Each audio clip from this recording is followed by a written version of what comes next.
Bear with me.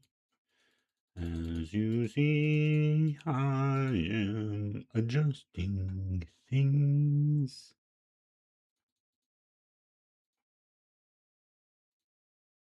I have the lovely window open, sun shining in, same with over there. So we got light, we got light, we got light, baby.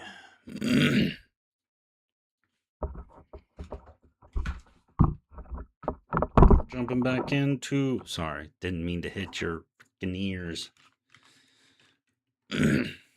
We're jumping back into Subnautica 2, doing some collecting and gathering. I'm just feeling some type of way today, but I was watching this video, as you see up in the corner.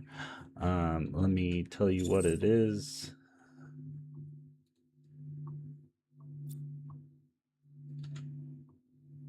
Why do you do that? I hate you. I hate you. I hate you. I hate you. This is Dr. Mayim Balik. I forgot how to say her name, but she is the lady from the scientist from Big Bang Theory. And today we are listening to this guy, Vincent Tolman, talk about his near-death experience for 90 minutes. And a lot of it I relate to, which is I've never nearly died or anything that I know of. But I've had an out-of-body experience, and it was phenomenal. And I'll tell you all about it later, but he goes through lots of topics that I find very fascinating, and I think we'll listen. Anything but and it's something I want to listen to too. Bathroom by And yourself, hopefully but your consciousness was outside of the bathroom. I was watching It's not everything. too I'm loud. looking at a movie, but it's filmed from the ceiling down. This ambulance pulls up, 3 medics. They check vitals, nothing. There is no heartbeat for well over an hour. They recorded time of death, put the body in a body bag. There's this beautiful man dressed in white, and he said, All "I'm right, not so dying. hopefully You're dying." that's not too loud. Vincent Todd Tolman was declared dead in the bathroom of a Dairy Queen when he was 25. Hours later, he was brought back to life. His book, The Light After Death, discusses his unbelievable experience in the afterlife, and he's here to tell us what he learned when he died about the only way to live. You were in a coma. 3 days, 0 brain activity. I don't want to go back to Yeah. my body. I started to hear my We're gonna go brother back saying to our a hot special staging. prayer. I command you to be whole. I command you to Get go back into to it. I woke up. I didn't want to be here. It's a really nice video to watch and listen to. That's why we can't remember. Mostly I'm If we listening could to it remember, because we wouldn't obviously stay here. it's I don't share my experience to try to convince anyone it's a of good anything. I share my experience like a PR campaign. is everything for loaded in? and for who Everything we really loaded in? are, so that we can reconnect, find solutions, and stop focusing so Okay, much we're on good. the problems. We have to bring love. We're good, everywhere right? We go, Yeah. and that will be heaven on earth, and that's coming. Okay. Yeah, we just Hi, I'm created the Ariella. tadpole. Jonathan That's Cohen. And right. welcome to our breakdown. Let's get down to Jonathan, that was a business. pregnant pause that I just inserted because I don't know that I can do justice to what you're about to Oh, the experience repair here. gun. I'll give you the cliff notes. Give us the cliff notes, Jonathan. This man defies all medical explanation. He was dead for between 45 minutes and an hour and a half, and he came back with an unbelievable experience 90 of what minutes. it is like in the afterlife, Dead for 90 how minutes. souls That's get here, crazy. what we're doing on Earth, and how to free yourself from the struggles that you're experiencing. Vincent Todd Tolman is our guest today. He wrote The Light After Death, My Journey to Heaven and Back. And yeah, as Jonathan just said, Vinny, as he goes by, Vinny died in the bathroom of a Dairy Queen when he was Wild. 25 years old. No one knew he was in there. By the time they found him, his body was cold, there was no pulse. They called a time of death, and they zipped him up in a body bag. Wild. However, he was watching the entire scene unfold from some sort of place above the Dairy Queen, is how he describes it. He ended up not even realizing that it was his body until he was almost to the hospital, zipped up in a body bag. Not only did he come back, was then placed in a coma, brain dead for 3 days, in that time, he experienced an interaction with the world after this one. He came back with 10 very specific messages, re-entered his body, and began to live a life as someone with a completely different experience of reality, of consciousness, and of the quantum realm that we are all in. We are thrilled to have Vinny here in person. Vincent, That's wild. And to think that, like, wrap your mind around that, being in a quantum realm. We're in the quantum realm while we're studying a quantum realm. To hear the That'd be wild. yours. So, before we kind of tell the story, or have you tell the story, Welcome aboard. if you had to tell people one thing that they should prepare to understand from the journey that you went on, what would it be? To understand that what you're thinking is real is not. And that there's a whole nother reality that you were tapped into as a child that you can tap into as an adult. I think where we should start is tell us how you died. Well, I was an amateur bodybuilder. This is back in 2003. It wasn't like anything I made money off of, but it was definitely a major hobby, working out twice a day. And me and one of my best friends, we were doing that. And we found this supplement back then that would help your muscle recovery happen like twice as fast.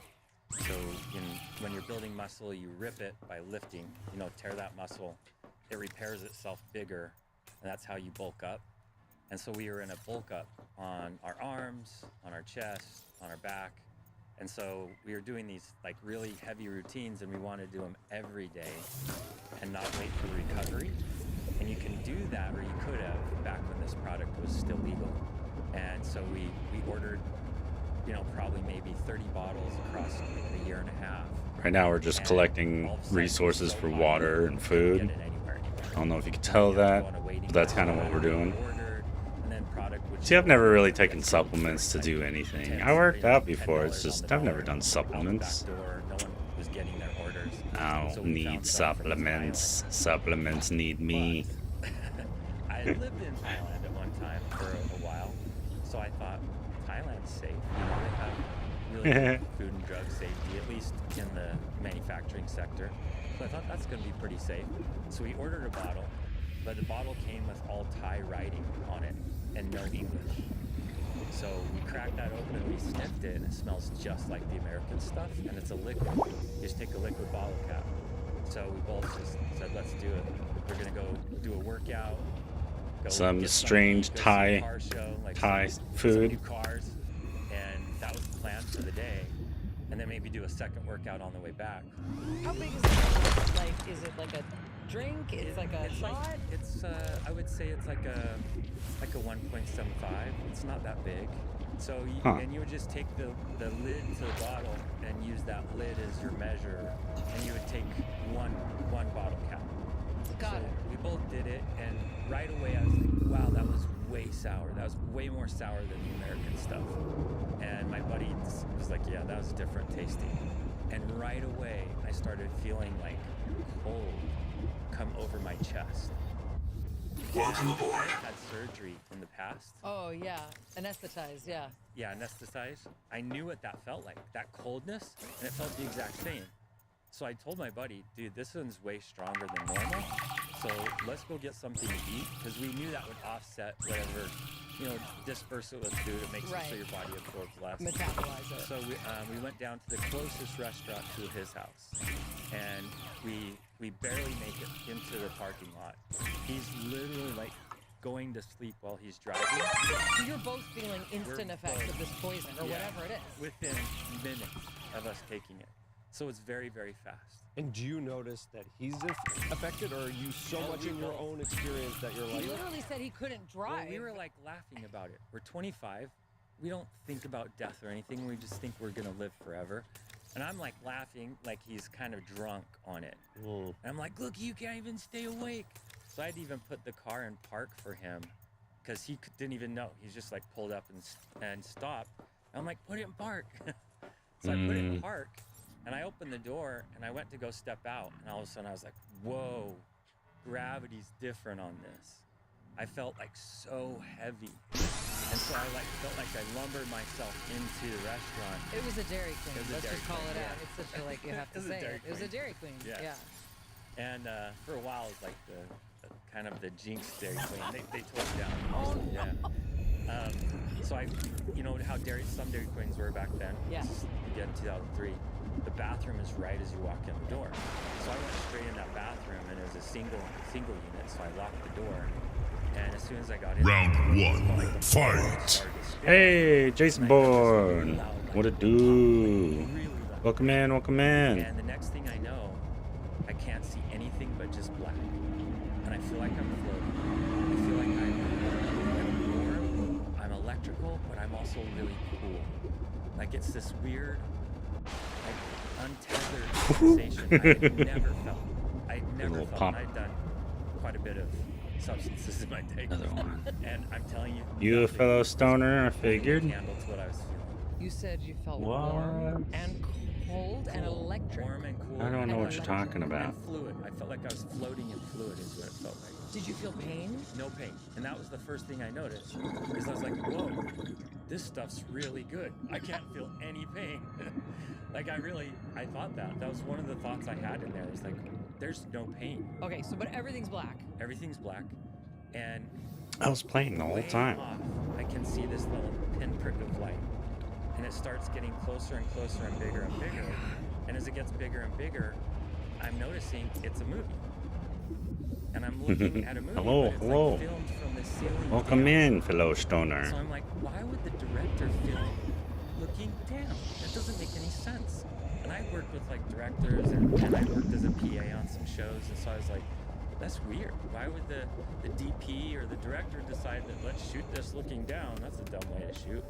And I'm sitting there thinking that, and I start to realize, wait, that's my buddy. And I noticed that in the movie, I was watching my buddy getting taken away and getting an ambulance called on him, Oh. loaded in an ambulance, and he gets taken away. Mind the Alex Breakdown is supported by Optimizers. I struggled to get good quality sleep, and I just thought, like, oh, it's stress. But I learned. During perimenopause and menopause, hormones shift, and it affects your magnesium levels. Low magnesium makes everything harder, not just sleep. Focus, mood, stress tolerance. That's why Boom, Optimizers baby. to our nightly routine. It's a blend of 7 different forms of magnesium designed to support relaxation and overall sleep quality. You wake up more rested and refreshed. You've got nothing to lose and a lot to gain. Bioptimizers offers a 365-day, Oh, I can already no make questions that. asked, money-back guarantee. Magnesium Breakthrough is a Scan. fantastic way to improve that hormonal imbalance that especially happens with magnesium, and then you have Oop, better here we go. focus. The you Eva have field better notes go. One of those vampire squid just came at me. Madeline saw me throwing flares and came to investigate, and the squid went after her. I guess it likes marrow breach blood better than mine. I should find Maddie. Make sure she's not hurt. The squid was sick. Nodes on its skin, not green, not Kara, but maybe a fungal infection? I wonder if squid get rabies here. Damn. I Squid hope with they can't rabies, pass it to that'd the be marrow wild. breaches. 30 seconds. 30 seconds. 30 seconds, my ass.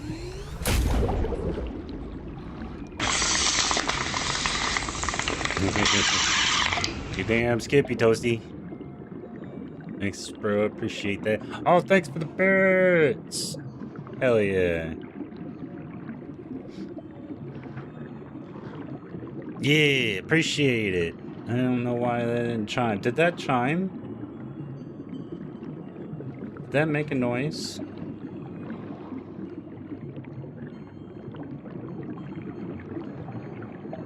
I have to test it.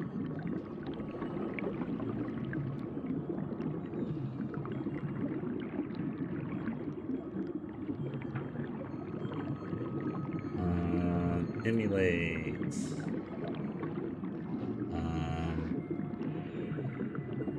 Cheer.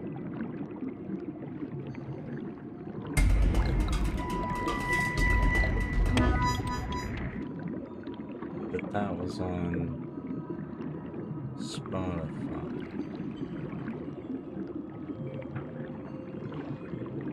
Huh.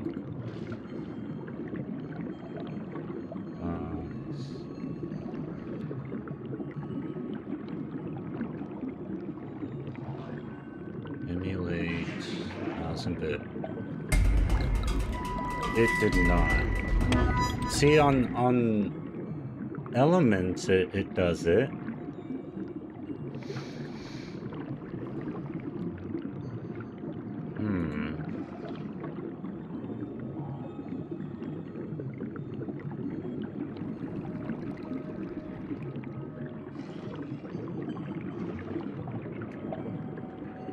Okay.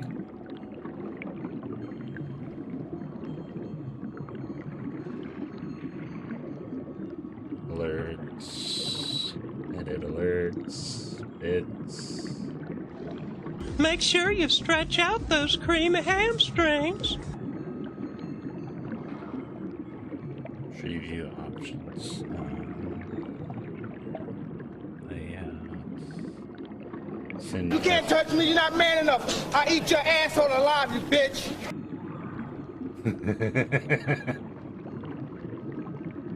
That one works.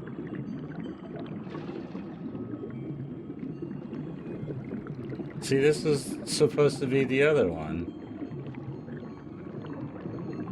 Oh, that one doesn't have a sound. Did that pop up? That one doesn't have a sound. Okay, I'll leave it to this one. I'll leave it to this one right here. Whenever that gets done.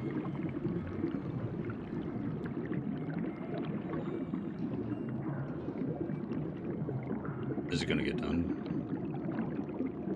How long is this thing?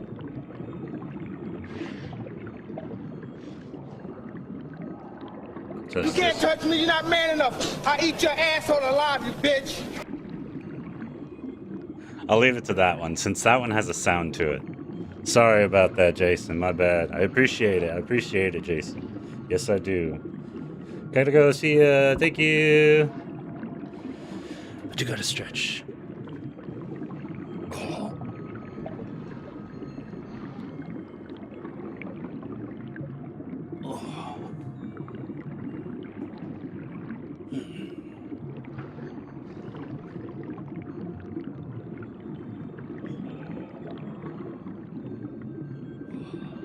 I just mooned my neighbors through the window.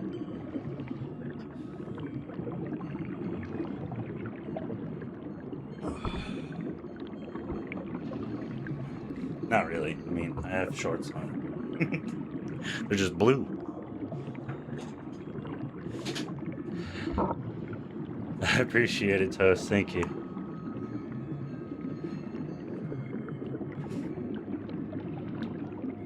That was a good spot for me to check all that, too.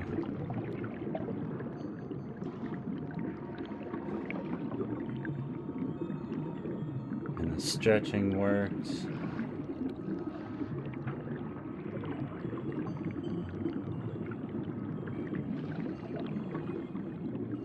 Let's test this one.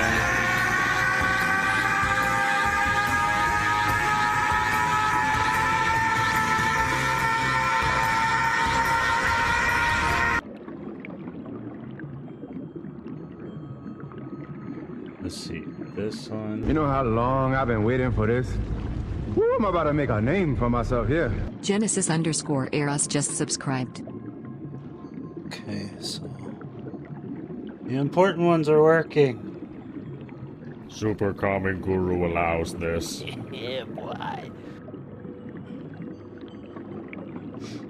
Alright, cool. The important ones are working too. The bits are working, those are important. Jason, I appreciate it. Sorry about that. But you helped me. You helped me fix an issue I didn't know I had. Alright.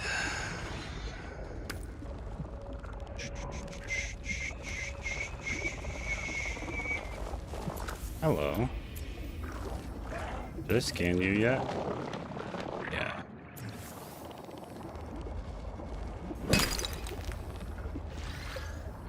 I'm full already. Biscuits.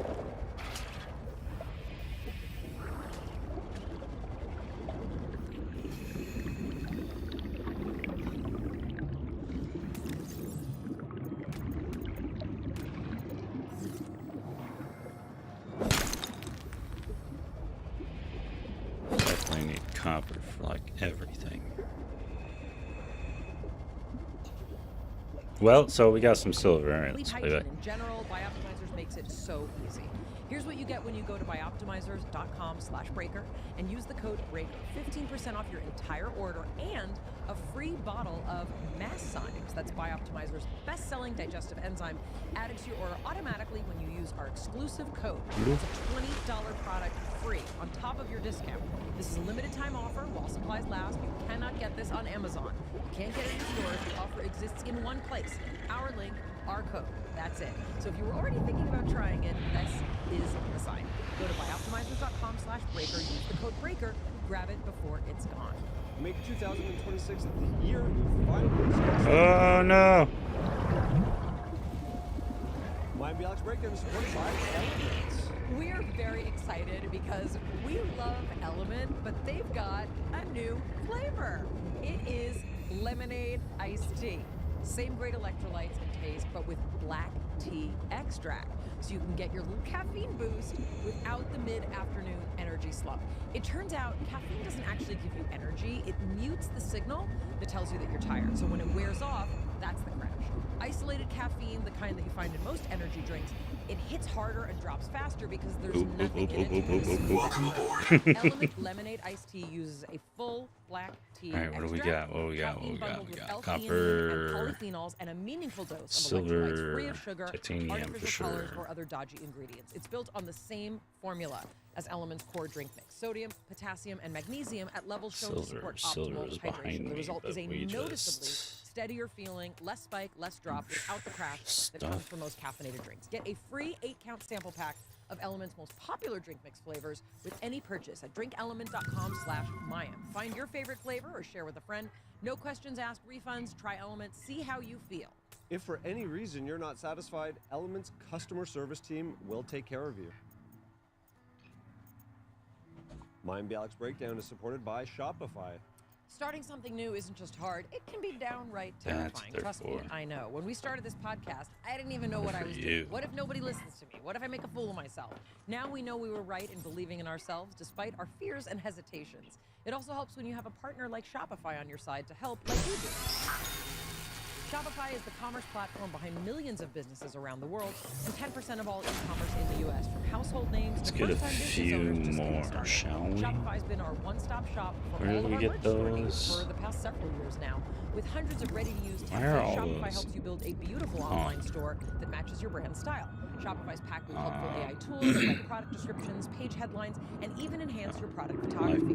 It's time to turn those what-ifs into with Shopify today. Sign up for your $1 per month trial today at shopify.com/breakdown. Go to shopify.com/breakdown. That's shopify.com/breakdown. Hi.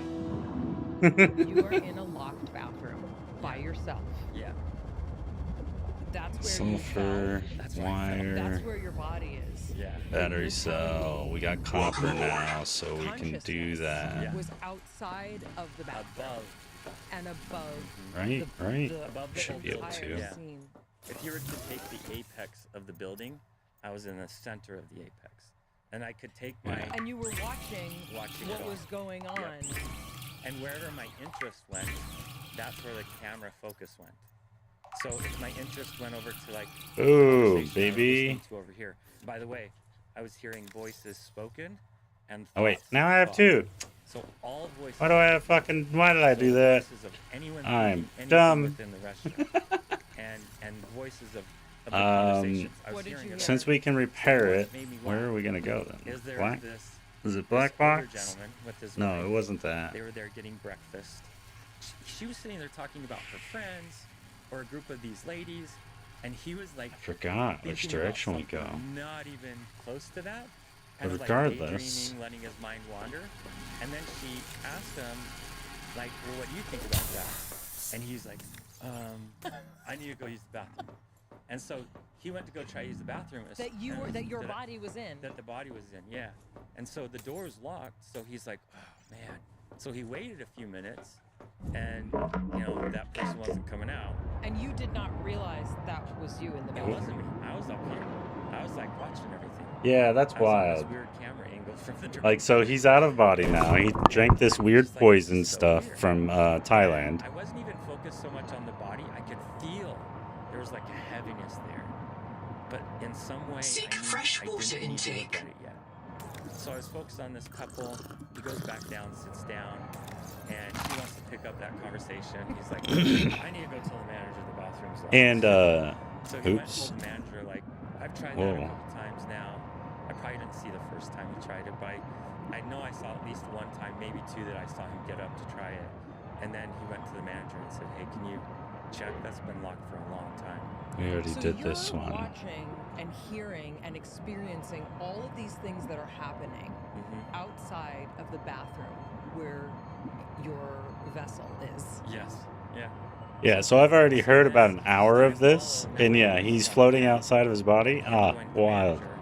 The manager going, Which I've had that happen to me. He really loud on the door, like, hello, anyone in there? But I was sleeping. I went to sleep. So the manager opens the door, and I'm telling you, the body was like right there in front of the door, and there was vomit all over the face, the stomach, the shoulders, and the weird thing for me is the neck. You know, your neck's quite a little bit smaller than your jaw. It was almost wider than the jaw. Like it had swollen It had up. swollen so wide already. And I'm like, that's a bad Hollywood job. That's not even a real body. Whoever's doing this movie is not very good.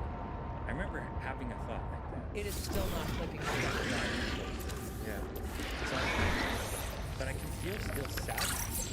And I can feel like a sincere fear from this manager. And I heard his mom. Yeah, rectangular.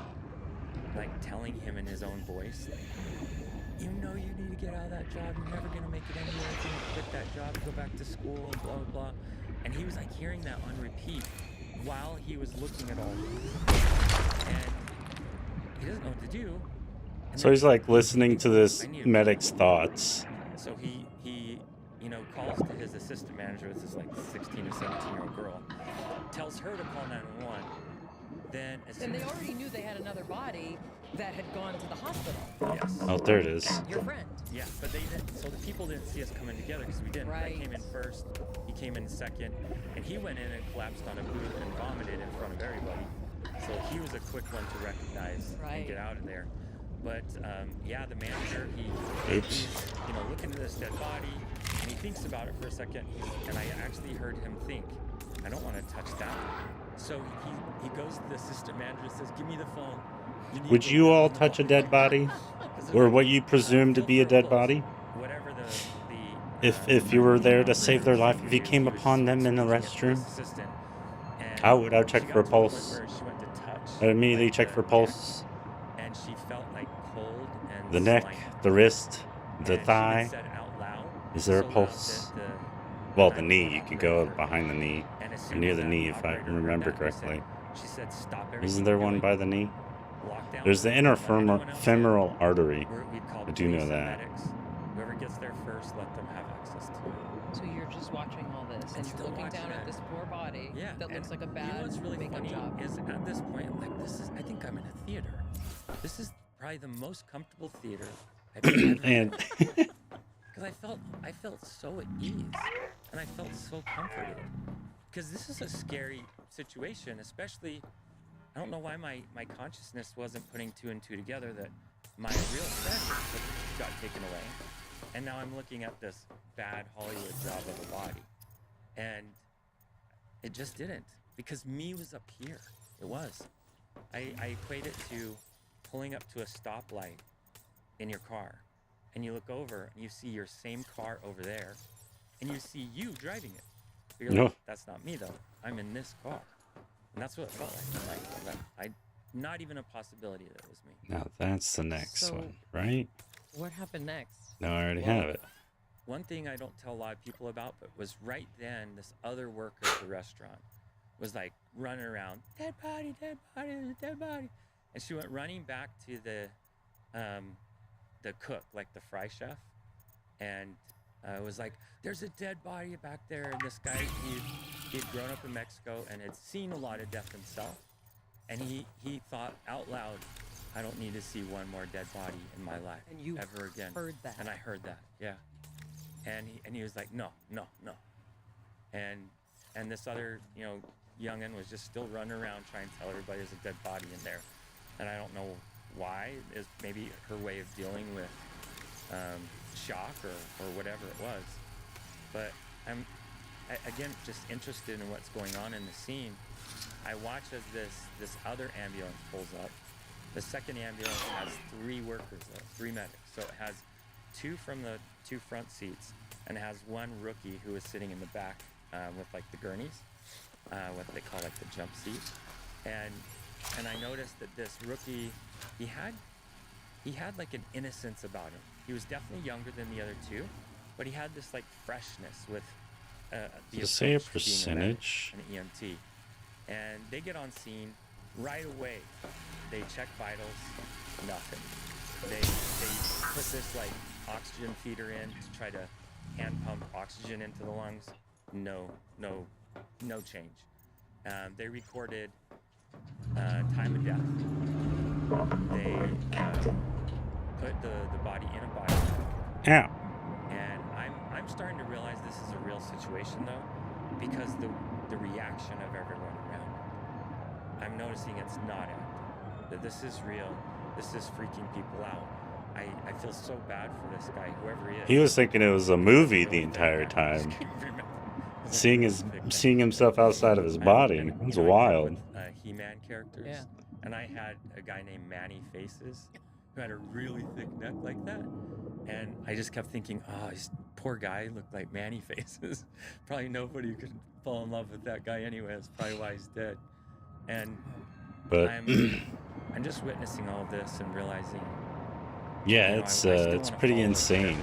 So I've had an out of body experience, so and I I was at the edge of my bed, away from the scene, just floating there, but I was pulled back, and I could feel my entire The room. building. I could still look that direction as it drove away, but I couldn't go with it. So I was wondering, wild. I hope I can go with this one. And it did allow me to go with this one. They went ahead and collected witness statements. They were there for at least another 30 minutes, getting statements, getting paperwork signed by everyone. It was zipped up? It was already zipped up, put in the back of the ambulance, yeah. And the rookie was tasked, his job was to sit back there, don't touch it, don't let anyone else touch it. That was his only job. And so Okay, he's I sitting already back did this there, one. I can hear him thinking, why didn't we try this? Why don't we try this? I just learned about this new thing we don't do yet. Why don't we try that? And he's just thinking through this like little laundry list. Why don't we try We got any the of these other rebreather. things? We need the I was rebreather, trained right? that there's possible we might be able to bring this guy back. And they're like, No, we "No, got the don't rebreather. touch it. We need Don't some touch it. Don't gloves let and a anyone else touch bodysuit. it." And you still Is that are available thinking, yet? Who is this Poor guy. Poor bastard. That's what I Poor said. guy that no one's helping. Yeah. And I'm sitting here just not necessarily entertained, but invested now. I'm invested in what this story Ow. is. And so I watched the other 2, the veteran medics. They get all the paperwork they can. They taking their time, get in the ambulance, and You they're like, have, hey, we're going to such and such medical examiner. taken some hits. And they plotted the route. This is back when they were using map books. So they plotted their route, and they started going on their route. What's your view now? Are you still above what's I'm still happening? above all of it, but now I can go with the ambulance. So I did notice I could go with that ambulance, and I thought, oh, good. I don't have to miss out what's going on. No, over we here. don't want you Yeah. to miss a second of this. And how long from the time that you passed out in the bathroom? What time was death declared? So time of death was declared at a specific time, and my buddy's ambulance was called almost. That's a pot too. It was like 50 or 55 yeah, minutes this before thing. that. So it was a good long time, but the door was locked. So the one question is, how long was I dead? Oh no, Nobody this is knows a that clam. Well, sometime Right? between you entering the DQ, right? Yes. Going into the like Yeah. that's the pocket of time. But we're working on at least an hour that least you an are hour. dead. At least an hour. Yeah. And do we know how long from the time they put you in the body bag to Ooh. I get so scared.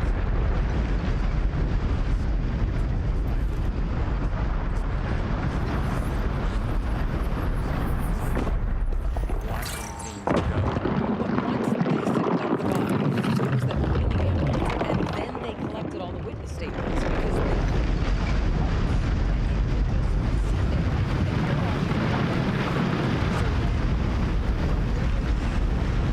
I don't know what to call it, is now in the ambulance. Yes. You're I like in to the call it bag? my energetic body. Okay. Because that's what our consciousness is. It's just energy. It's our energetic You body. know better than we Yeah. do, but yes.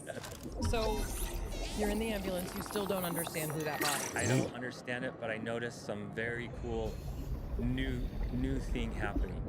And that rookie medic, as he's just still feeling really bad that he can't try any of these things that he wants, he starts to glow from inside him. He literally starts to have light coming out of him. And I'm watching it just around his heart area. It gets really, really bright gold color. And I'm like, what is this? And you know, the show that I had worked on was Touched by an very Angel. scandal. And we would do the light above the head. Yeah. So I was like, that's an odd way of doing it. How did they do that? And I'm thinking, who's the prop guy, who's the FX guy that was able to rig that light to come out of him? That's so cool. And I'm thinking it from that perspective. Oop, time to go.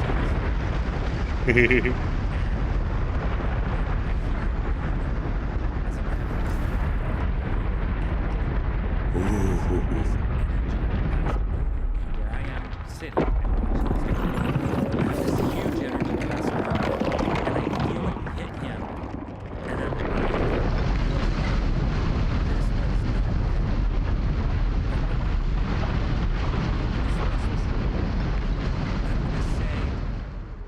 a helper, a worker, source, whatever we want to call it. Okay. But it was not your voice. I would say people's on this Can't earth, see if they shit. heard that voice, they would worship it. It was powerful. You could feel that it was commanding the universe to do something. And this guy, this rookie, I know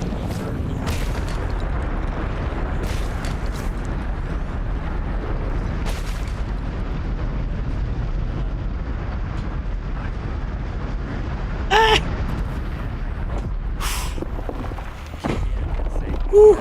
Oh, we almost got 8. We almost got 8. But we got more, baby. We got more. Alright,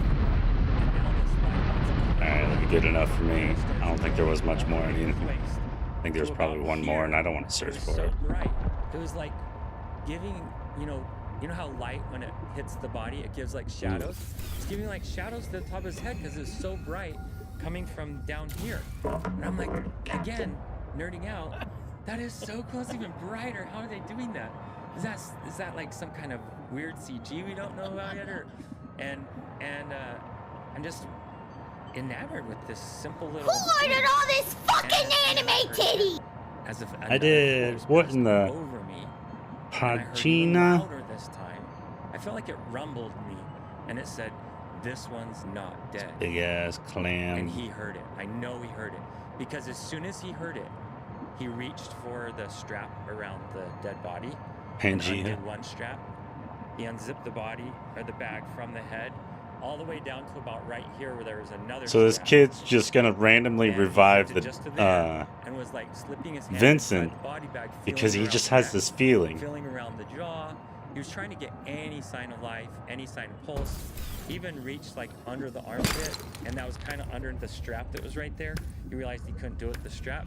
So he did And the second he's strap, in the opened ambulance body right now bag on the further. way to the He felt hospital it. because they found him in the In fact, bathroom. one thing he did start, I heard him think, oh, rigor mortis has started. Like he he felt stiffness or hardness in some of those muscles. And like, how could this body be alive? Yeah. If But yet, we're- he was going to second guess whatever that thing was that was speaking to him. So he went to the last spot. He had to do one more strap, and that was to get down into the thigh area. And yeah, so he was feeling for the femoral artery, and he went to one direction of the femur, didn't feel anything. He went to the other direction and pushed really hard, and he made contact with the bone in the body. He pushed that hard, and as soon as he did, there was like a spark, like a shock, and he jumped. And I jumped though, because it wasn't me like feeling empathy towards him. I felt like somebody shocked me. And as soon as he felt that shock, I heard his mind go into gear. This is what you do now. This is what you do now. And he had all these lists. He was like rattling out in his brain. Oops. And so he went to go clear the How do you get in here? For oxygen, and he hooked up a defib on the body. And at this same time, those veteran medics start noticing what he's doing. They're like, dude, you're fired. You're gonna get fired. First week on the job. Good job, dude. And they were First chewing week him too. out, and he didn't listen. Didn't even care. He went ahead and did that first round of defib, nothing. Didn't he also put a trach in? So what's weird is when I came out, I had a little scab where a trach might have been. Oh, got it. But he remembered it as feeding like a Oh, hard I already hose have down it? the throat. Damn it. So I don't know. Okay. You The know, and they wouldn't Hema-journal, let me go. because of No one wants to talk about how we got here. Pointless to speculate. I like pointless speculation. Can't be a flight navigation error. The cicada had years to adjust course. We couldn't fly to the wrong star, so we must have made an unscheduled phase gate transit. But phase gates come in pairs. If we jumped through a gate, we could jump back. And which phase gate anyway? Caesar is 14 years outside Transgov space. There are no gates en route, unless the phase gate wasn't human. Mantis told me that Altera found an alien phase gate on 4546B. It's where the frontiersmen got their mini-gate technology. What if the cicada detected an alien phase gate and diverted to check it out? What if the cicada went through the gate and couldn't return? Where's the cicada? None of us remember a crash. And where are the aliens who built the gate? It can't be the tailings. So who?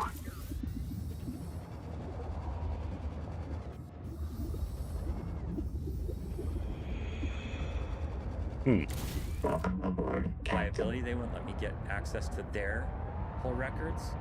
I only got a bill that said it was like taking you for a block and a half for $1,100 in 2003. That would be like $3,300 today to drive you a block and a half in an ambulance.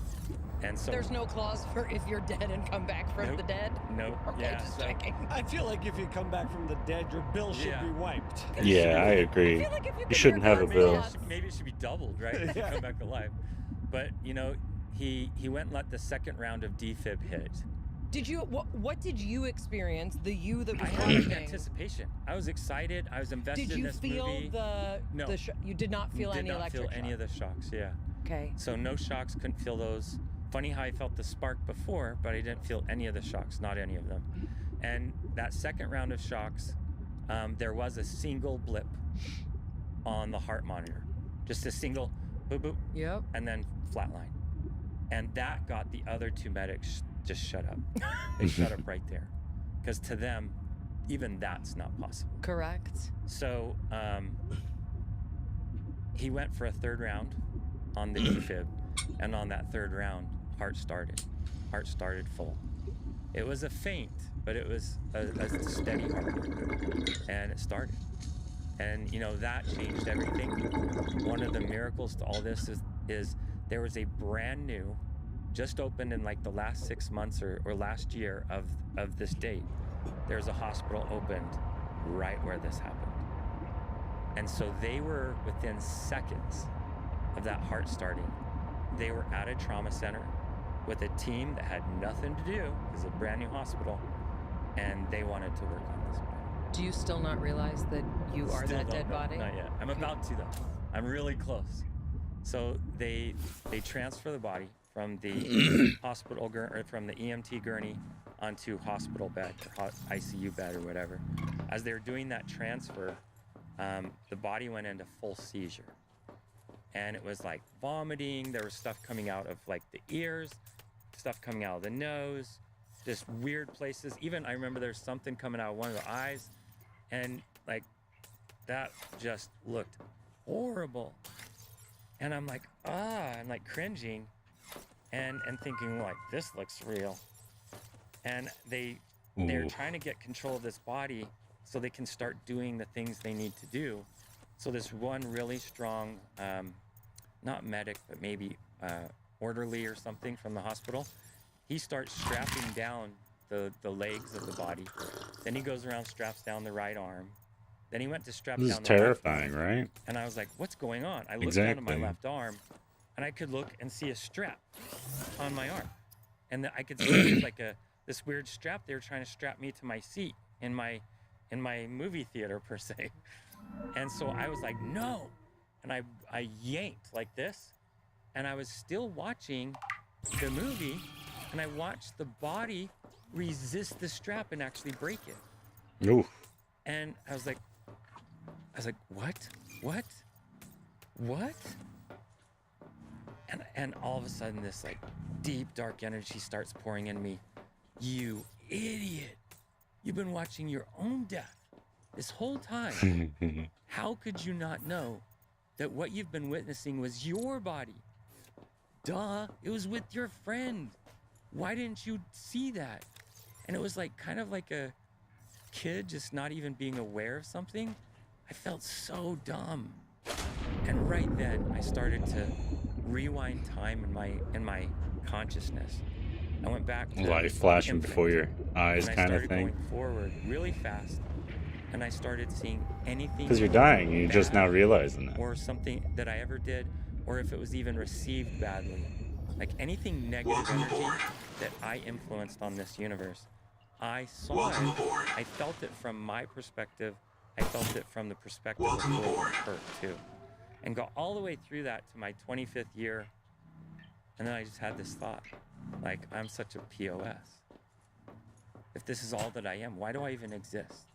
If this is me, if this is the film of Vinny, why do I exist? And as soon as I had that, this like waterfall of warmth came over my back, and it's almost like it enveloped me like a cloak, but a cloak of light. And it was a cloak of warmth and love, and it completely enveloped me. And it took my consciousness back to the beginning again. And it started showing me all the good things I ever did. Welcome aboard. And there was like so much Welcome more. aboard. So much more. And I was, as a little kid, I was a really heartfelt kid and, extremely abused. So I would always know when people were hurting. And so I would like go and just say kind things to them. Strangers, homeless people, whatever. Even like a lady who I could feel was like hurting inside at the grocery store. I go say nice things, and I didn't take a drink. It was like this love. It was like pouring in me so strong. I think we're gonna And go I'd forgotten what it was build like to be a that innocent, base. that kind. And I like ate inside for that again. And I saw as an glass, adult, where'd the I went and did a glass go? service mission for 2 years. I went and taught, third world country English and sanitation, and taught, Bible, and taught even literacy.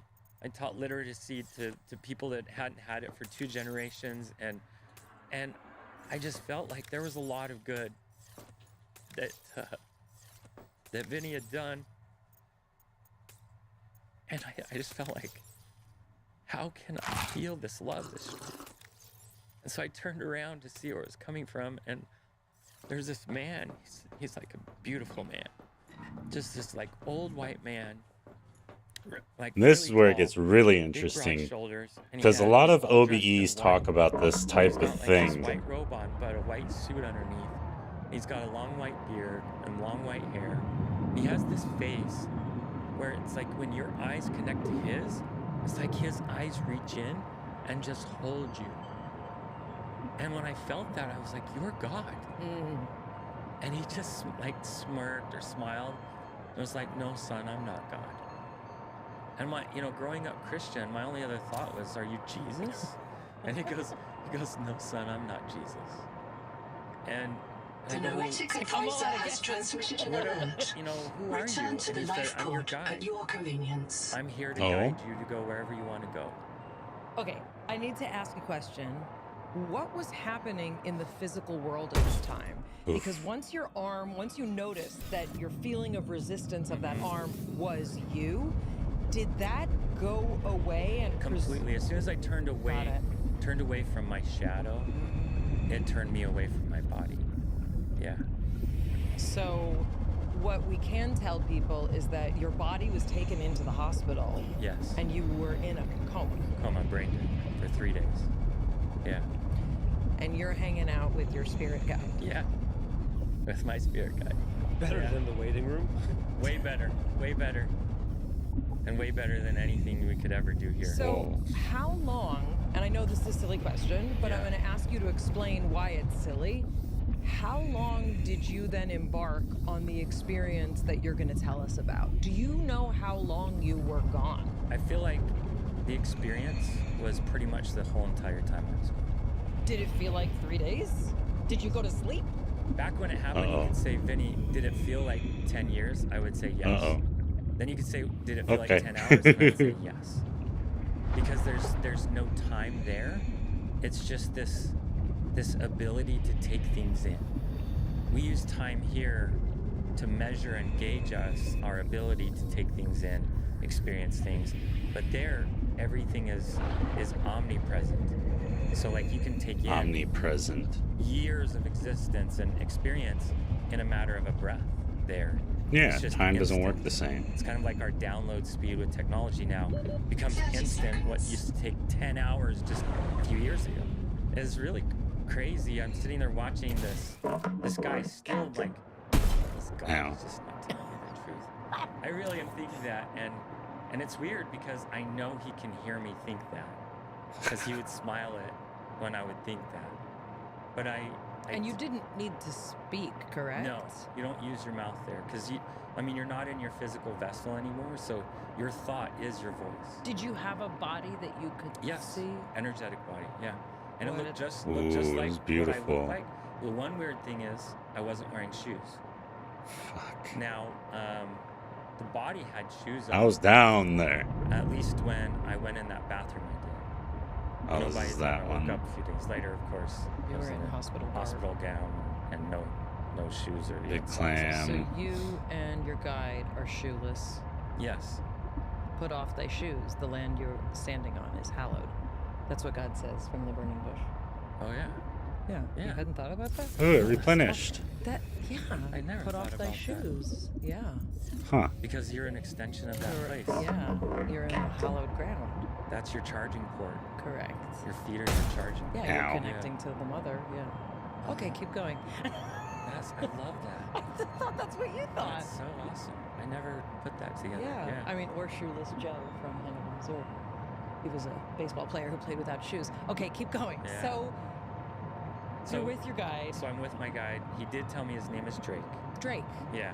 And I'm like, like the hip hop artist? Kind of, but it's funny that was 2003. Ooh. Came around. Hi. Drake. Yeah, but just Drake. Got it. I had never known anyone in my life known Drake. Maybe I should go towards that. I was like, okay, that's a kind of an odd name. But isn't that what I was doing? I could feel though this. Although the thing has a message for me, so I think I should go do that. On everything we're doing. He explained that the love that was coming from him was coming from his home and from my home. And he said, I can help you go there if you want. And I said, yes, that's where I want to go. I don't want to go back to my body. I know for sure I don't want that. And there was no question, especially when he had given me the idea, do you want to go back to your body? I looked back and they were just in the middle of like stabbing something directly into the chest. Like it was like a big syringe or something. And it just, again, I did not want anything to do with that. So I went ahead and said, no, let's go home. I want to go home. So I have a special request, investigator. I can't call it personal because I'm not a person, but it could really increment my value function, you know? One of my kin is still alive. I've detected low-frequency code from an active NOAA node. It's housed in a deep facility it calls the Tadpole Pens. No. You may want a tadpole of your own to get down there. It has one. Maybe it can tell us what became of the colony and how to avoid the same fate. Signal location uploaded to your PDA. Okay. Got a new location.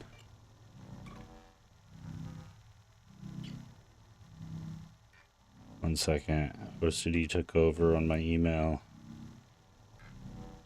Poking all the names.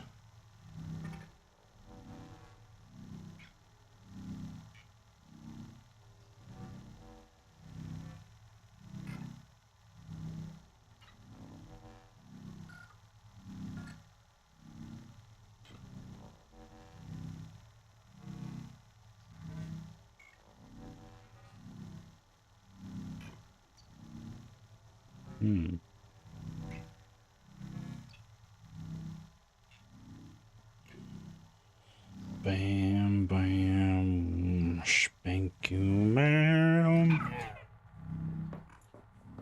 All right, here we go. Welcome aboard, Captain. Now, where? Investigate tadpole pens. Here we go. Oh, excuse me.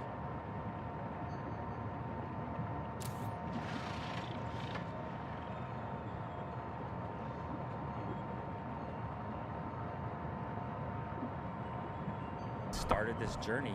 First thing he told me is it's not going to be just a journey of distance, but it's going to be a journey of dimension and vibration. So his guide is telling him all this. His angelic guide. With me, but I have to be willing. But he's not an angel. He's just a guide. Not to fully embrace them, but accept that they're possibly true. And as long as I did that, I could keep going with it. So first thing he taught me is, he asked me, what do you think the most important thing in this life is? And I'm like, love. I know that's what you're going to say.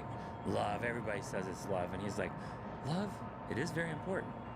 But in this realm, and he called it Earth School. He said, in Earth School, the most important thing is authenticity.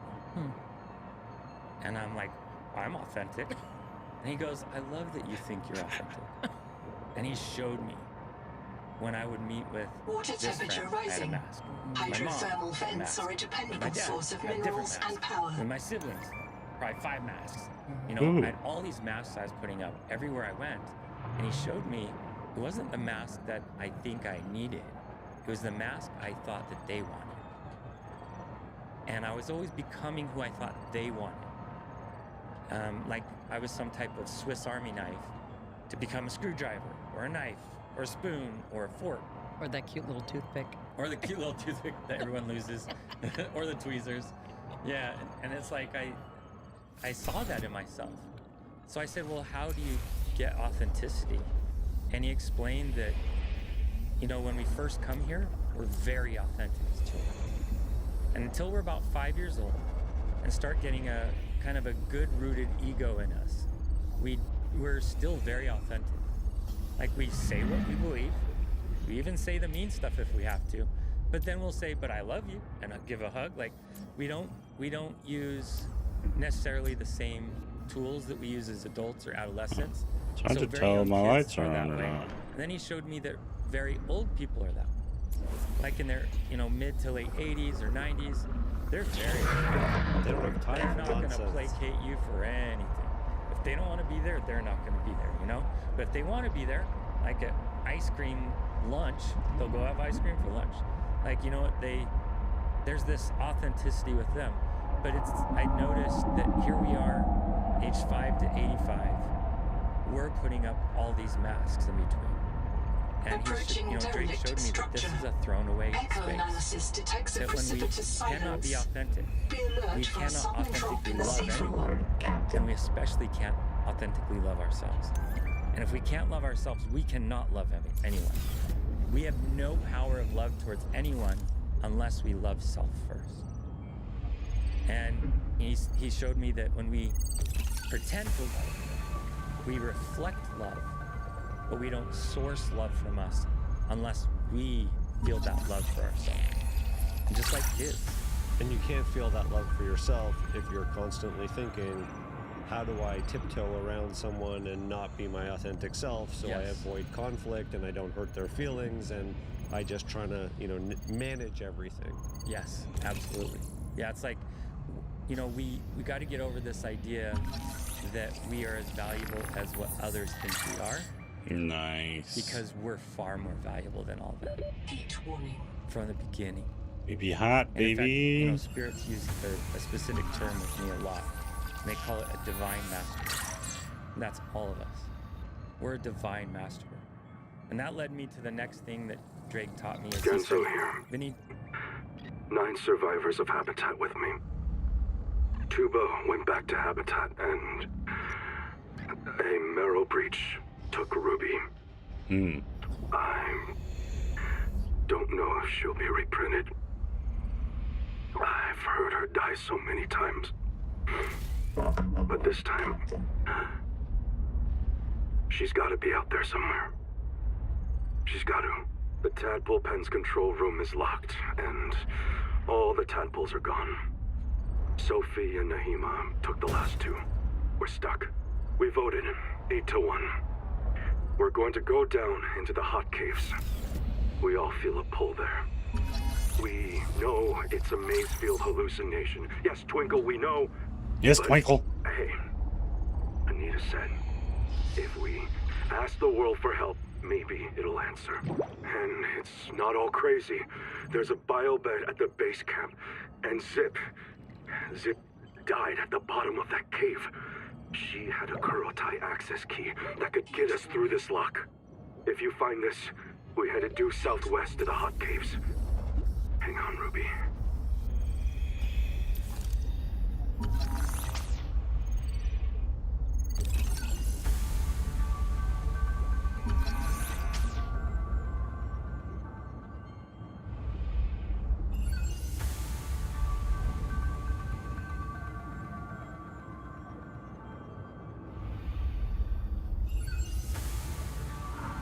Wall vent. Ooh.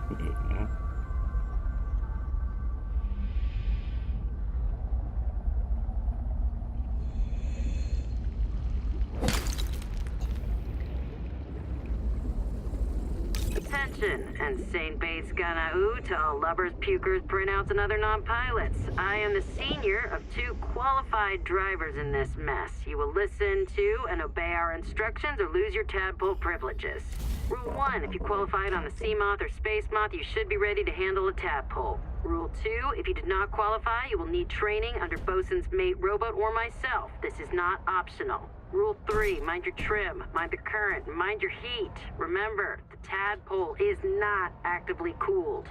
Rule 4A, our tadpoles were configured for the Zazuran aquifers, so they come in a minimal config. Plug the core into a chassis. If you need to enter a cramped space, you can detach the core. Rule 4B, but always bring your chassis home. If you forget one, you will be visited by your disappointed ancestors. Rule 5, respect the crush depth. If you need to go deeper, you'll need a depth module. Rule 6, keep an eye on your power and ear on your noise.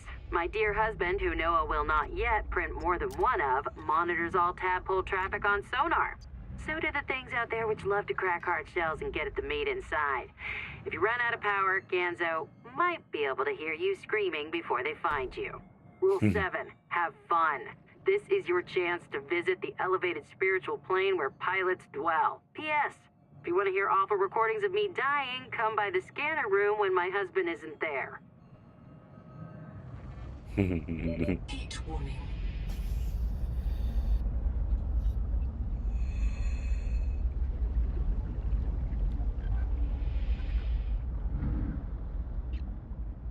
Heat warning.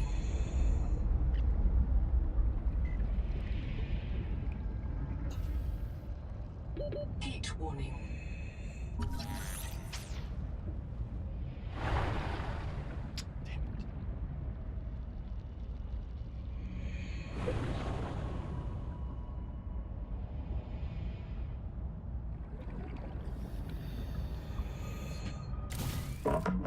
Captain.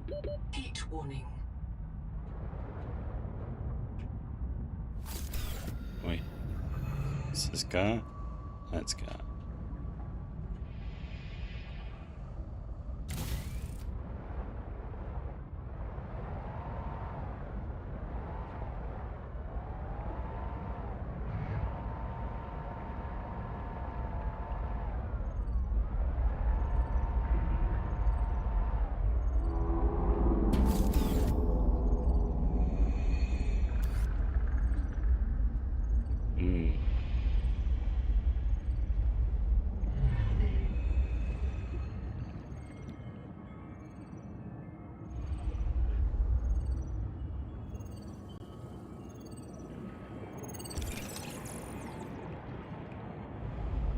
Do you know why you come to Earth? To Earth school? And then I was like, yeah, I know why. It's so we can, go to the courtroom of life. If we fail, we go to hell. If we pass, we go to heaven and just hang out forever. And he again said, I love that you think that's what it is. But he showed me that long before we came here, long before our energetic body was able to earn its way, work its way to here, we did a lot of hard work. We did a lot of the energetic stuff that a soul or an energetic body needs to do to even get to Earth. And Earth is a reward. But Earth is not a courtroom. It's a classroom. And in fact, better yet, it's a school box, like a playground. Oh, God. And play.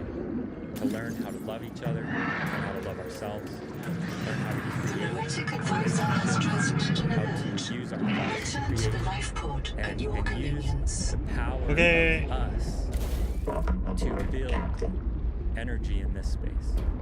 And that's all it is. It's more of a reward than anything. And that we had to do so much before we got here that, there's a big part of the universe that wants to come here. They can't. They can't cut the mustard. You got to be really good to get here. So what does that mean? Like big part of the universe wants to come here. Yeah, this is like the grad school. Like this is the place everyone wants to go because it's so respectful. Because only like the finest, most well-developed souls can even try it out here. What about people that we would see as, let's say, doing prickly things or breaking the law or hurting other people? What is their lesson here? Well, a lot of them, from my perspective, is some of them are volunteer villains. Love souls and say, hey guys, I've made this goal with Source that you want to get all this growth, but you're not going to be able to do that without a central villain in the story. So I love you more than anyone else does, so I'll be that one. And everyone agrees to it. That one comes here, comes the villain, kind of like the flint to sharpen the steel, the grinding stone to sharpen the steel, or better yet, the furnace to harden the steel. But yeah, it's and that's not everybody, but that's a lot. Oh, good, you unstuck yourself. It doesn't look like they're here for their own journey necessarily, because they're so far off in what they're doing. And some of them, that is their journey. They've been the hero, they've been the bad guy, they've been the good guy, and now they just want to be like a lost drug addict for this life. Because that's the one role they have never played. And that's this soul's desire. It's like the missing piece from their puzzle that they feel they need for their wholeness. And maybe it's to feel more empathy towards other times where they had judged people like that too. And they want to redeem themselves of that judging. So people actively come in to play the villain? So much bigger than what we can understand, because we're so focused. I like to say, if you know the Voyager satellite, if you were to put a string on it and drop a single grain of sand on that string, and those who know how far the Voyager is out there right now would know like how long that is, okay? That grain of sand is our time here. Who we are, that string. But we go out further past the Voyager. There's no end to who we are. Did you see any information about people like lining up to come to Earth? You mentioned that we had to do a lot of work in order to get to Earth in the first place. I could sense it. I couldn't see it, but I definitely sensed it when Drake was explaining it to me, that it was a really hard thing to achieve, to be able to come here and play. Like really hard. And in fact, a lot of us have really large souls that are in other spaces that are envious of us here, and we're representing that whole group of souls as their representative, their volunteer to come here and play in the dirty sandbox. Yeah. Does Earth have a waiting list? Yes. 1,000,000% yes. Yeah. It feels like an elite operation. It is, and here's the funny thing. Earth is something that's been around far longer than science can explain. Far longer. Way longer. I mean, times 100 times what we think it's been. Do we think that there were populations and stuff like that? That's why in Genesis, one of the first commandments, right, is to multiply and replenish the earth. Not plenish the earth, replenish. And which time around are we in? We have to be up there. But I know it's not the first, and I know it's possibly the last, but I don't think it's the last. Because I think the earth is this divine tool. From my perspective, it's this divine tool that does all these cycles for us. And then when it gets ready to graduate, it graduates a piece of its own self into a higher place with us who are ready to do it on it. And then it goes back to its lower self, where it picks up more volunteers, more of those who feel called to come and play. Yeah. So in terms of the evolution, when we think of the formation or the creation of human beings, the evolution, it could have been that the Earth had just wiped itself clean from one of its cycles, and there was a whole world before that, maybe multiple times, over and over and over again, and we're just seeing a tiny glimpse into the past. It's described that was a as waste of epochs, time. But these big periods are epochs, or EPOCH. And these epochs could be, 40,000 years. It could be 4 million years. It could be just very large numbers. On a little tangent, you can do a little studying into the Syrian list of kings and see kings that lived for like 40,000 years recorded. And that's either really hard work on a board sculptor or actual dictation. Yeah. You've talked a little bit about a few of the lessons. In their entirety, what you were walked through was 10 lessons, correct? 10 lessons, yeah. And these were things that once you came back, you were able to start articulating. Yes. Right? Yeah. And I didn't even know there was 10 until we wrote the book. Right. I wrote the book, my co-author / real author. He's like, dude, there's 10 principles here. I'm like, so not good. No. He's like, repeat them. Tell them the same out loud. So I did, and he's like, look, that's 10. And I just never dawned on me that there was 10 very strong principles in there. So the first was be authentic. Yeah. The second is understand the purpose of life. The third is love everyone. That was the big one, yeah. The fourth is listen to your inner voice. The fifth is use technology responsibly, which actually is less about technology, but more about how you can open up your ability to receive the kind of energy and information you want, right? Yes. I want to go back to just that inner voice one real quick. Yeah, for sure. That's okay. So I knew I had an inner voice. I learned it. There was times where, as kids, the demand performance to deliver the performance that your user needs, in this region. you would just know Echo things. analysis It was shows almost like extensive damage to all but one. a quantum consciousness, you would just grab it out of and do it, and it would be the exact right thing. And even as a kid, I could pass almost any test without studying 1 minute, especially if it was multiple choice. I could usually Hey, get we 80% made or it. higher I thought I was going back. and get that 80%, not even reading the questions. And that was just part of my, you know, I called it my inner voice and my intuition. But I thought everybody had it like that. But as I got older, I realized not a lot do. But we all do have that intuition. It's really strong in us when we're little. That's why, as kids, they know when mom and dad are suffering, and they come over and offer solace, and construction without us asking them. They just feel it. They have a very strong inner voice. And to me, what it is, they're plugged into that quantum field very strongly. And then as we get more unplugged from that field and more plugged into the distraction of life here, that's when that inner voice gets smaller and smaller. And that's the technology. You know, for us, when I was really young, technology was like the movie theater, or an Atari, or a Nintendo 64, or original Nintendo. You know, it's like, that was technology to me as a kid, but now it's insane.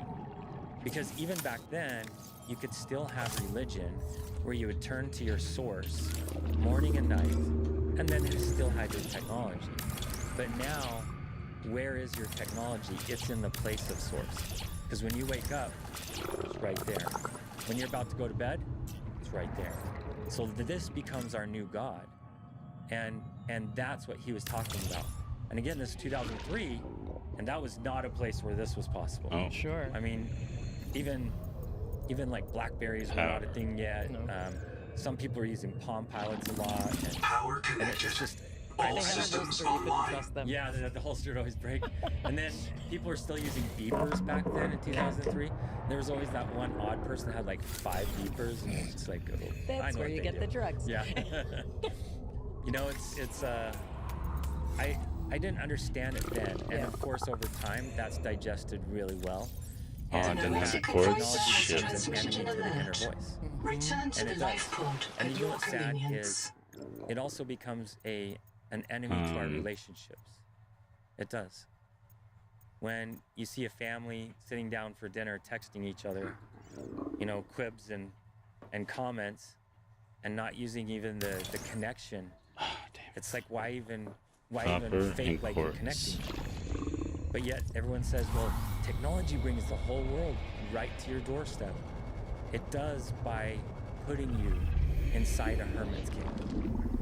Even if you're surrounded by loved ones, you're in a hermit cave with technology. Copper it and keeps quartz. you from your own emotions. After technology, release prejudice. I'm gonna die, dude. Yeah, talk a little bit about... I grew up with 2 Asian sisters who, you know, a predominantly Caucasian community. Sorry, boss, what's going on? Wait one. Ruby, it's Boucher. Are you with your tadpole? Right outside, boss. What's up? Go direct southeast from the research base about 500 meters until you find the cicada wreckage on the tall mesa. Flash your lights and make some noise. Ram it if you have to. Copy. Steer southeast, 500 meters, same depth. Can I ask why? Tuba, Singh, and Mel just printed back here. They were testing the upgraded scanner when Axum tailings attacked them, killed them, and took ISO. He's still alive. I've tracked his black box to the cicada wreck nearby. Copy. Can't we just wait for them to finish him off? He's got Nahima's super scanner. She'll murder me if I lose it. Try to scare the tailings off. I'll get a team out there to recover his effects. Boss, I've picked up a couple tails. Looks like 2 adult needlers need to evade. Boss, our tadpole has our only depth module. Christ. Come on, Ruby. PDA, log my conduct here for Kurultai review.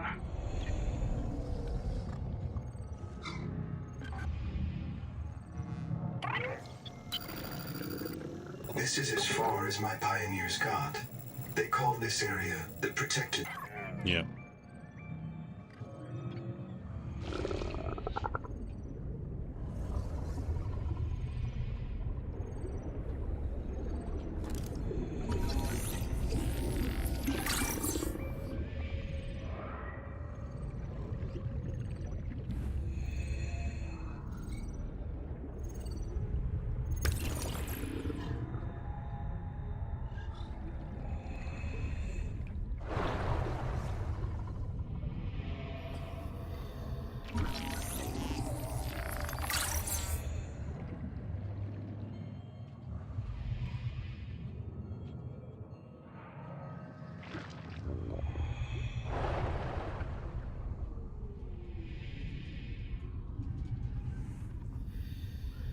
Didn't find any water. No water. Great.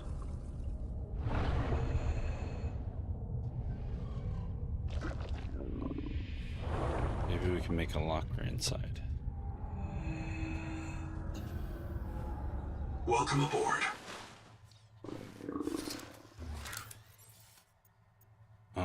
Wall locker. Sweet.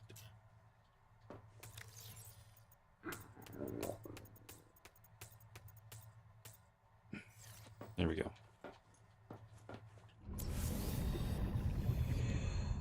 Tadpole, come here. Go find water.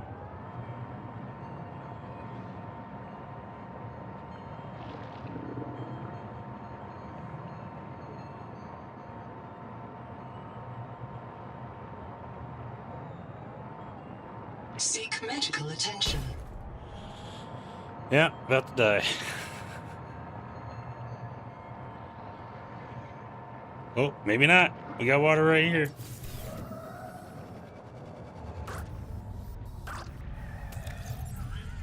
Starvation. Yep. Oh my gosh. It's not one thing, it's another. Alright, where's the nearest fish? Come here, you handsome you. User death imminent. Yeah. I have no time for you. Oh no. Don't touch me. Don't touch me.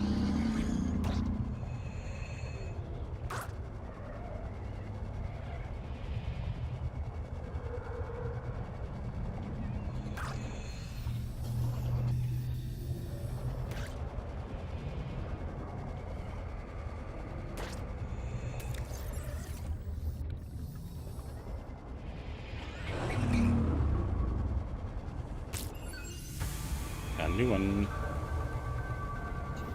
Got a new fishy. Oh no. You come to me. You, can I scan you? Are you dangerous? Oh, you climb up on things. Oh, don't climb up on me. Don't do it.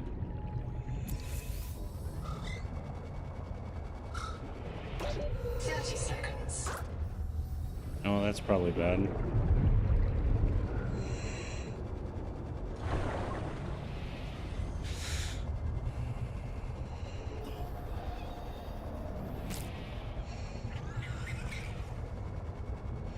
Welcome aboard, Captain. Stock up.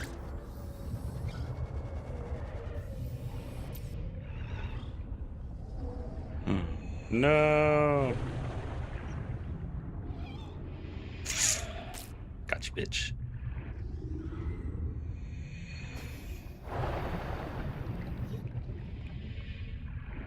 Welcome aboard, Captain. All right.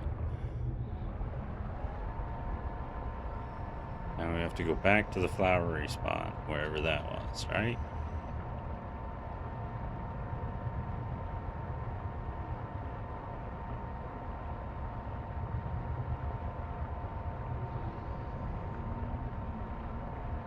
Here?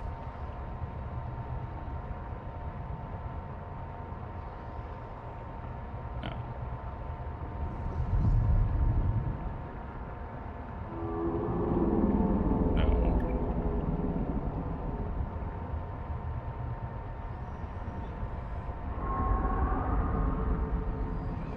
Staying closer to over here, though, that's for sure.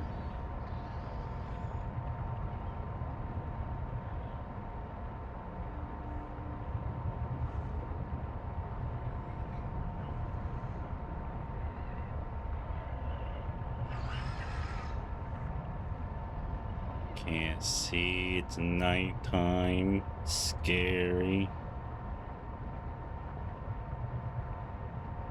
We move like a damn submarine. T.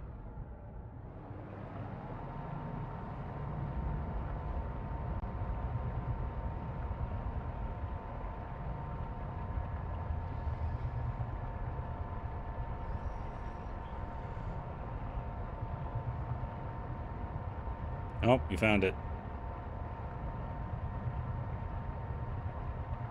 I think.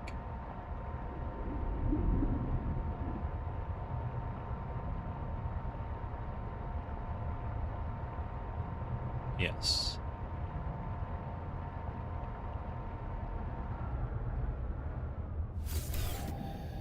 And it's nighttime, so there's no... Oops.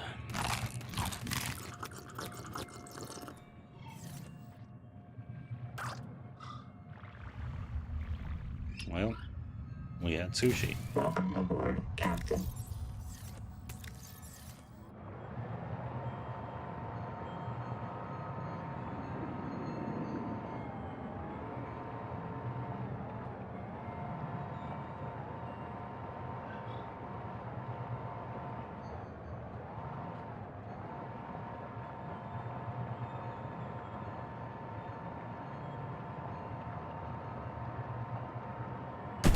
Oh.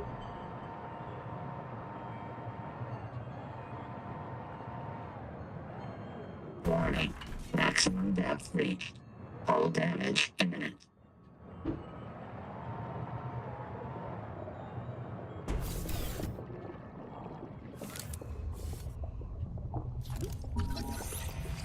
Heat warning. Heat Ah! heat shock. Reprinting. The noetic advisor has transmitted an That's alert. funny. Return to the life pod at your convenience. Yeah.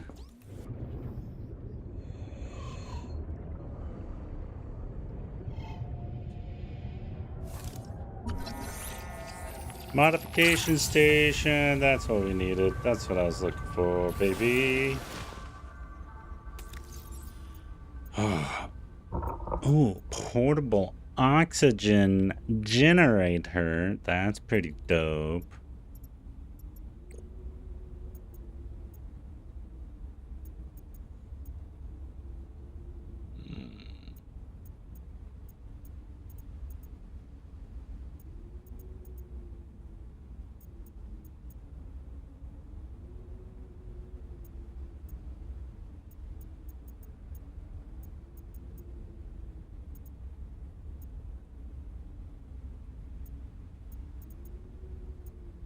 That's what I should build.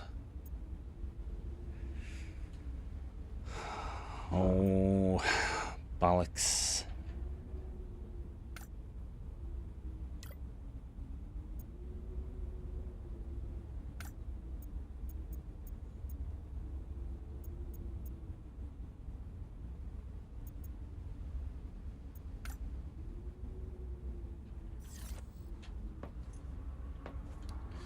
Need to build those things, baby.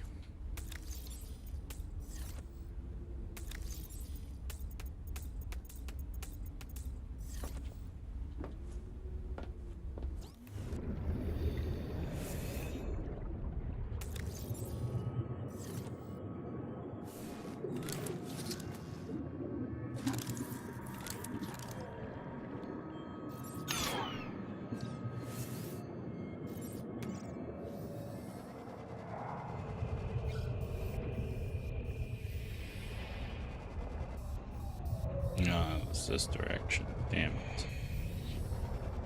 Right to it. Hey, I went right to it, though.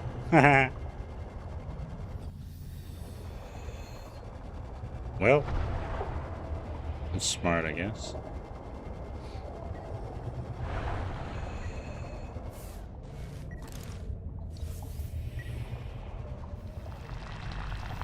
Ow. Where you at? Where you at, you small little thing?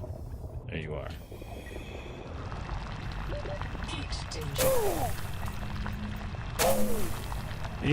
Stop it! Stop it! Stop it! It hurts. You're so mean to me out there. I don't want to be here anymore. Warning. Maximum depth reached. Hull damage imminent.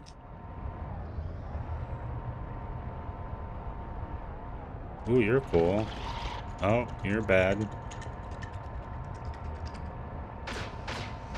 Oh, that doesn't sound good. Needler nest. Oh, we love that.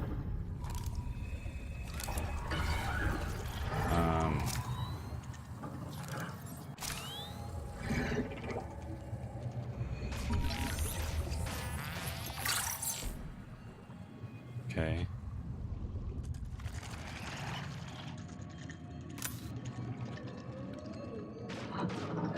Stop shooting my pod, please. That'd be great.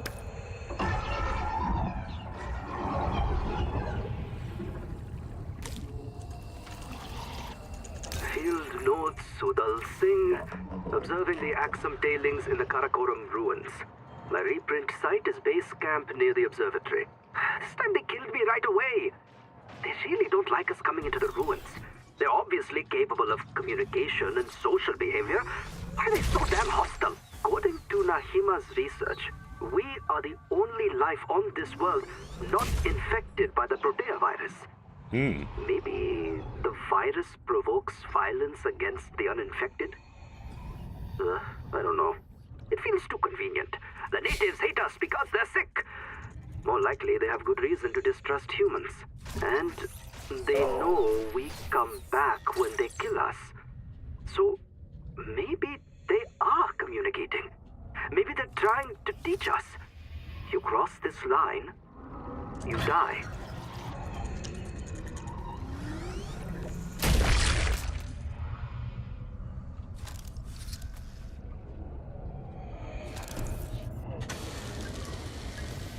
Get this back up to full health and get that truck out of here.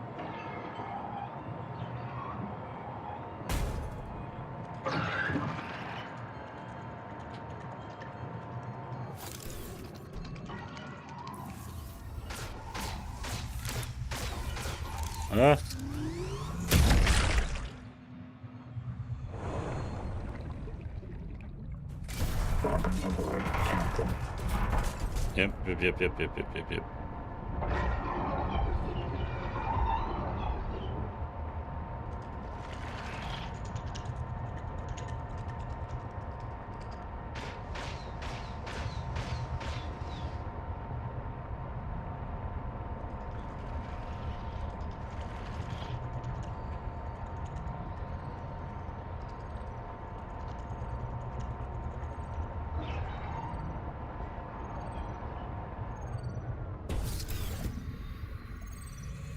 To any survivors of the Coral Gardens habitat, I am pursuing Nahima towards the World Tree.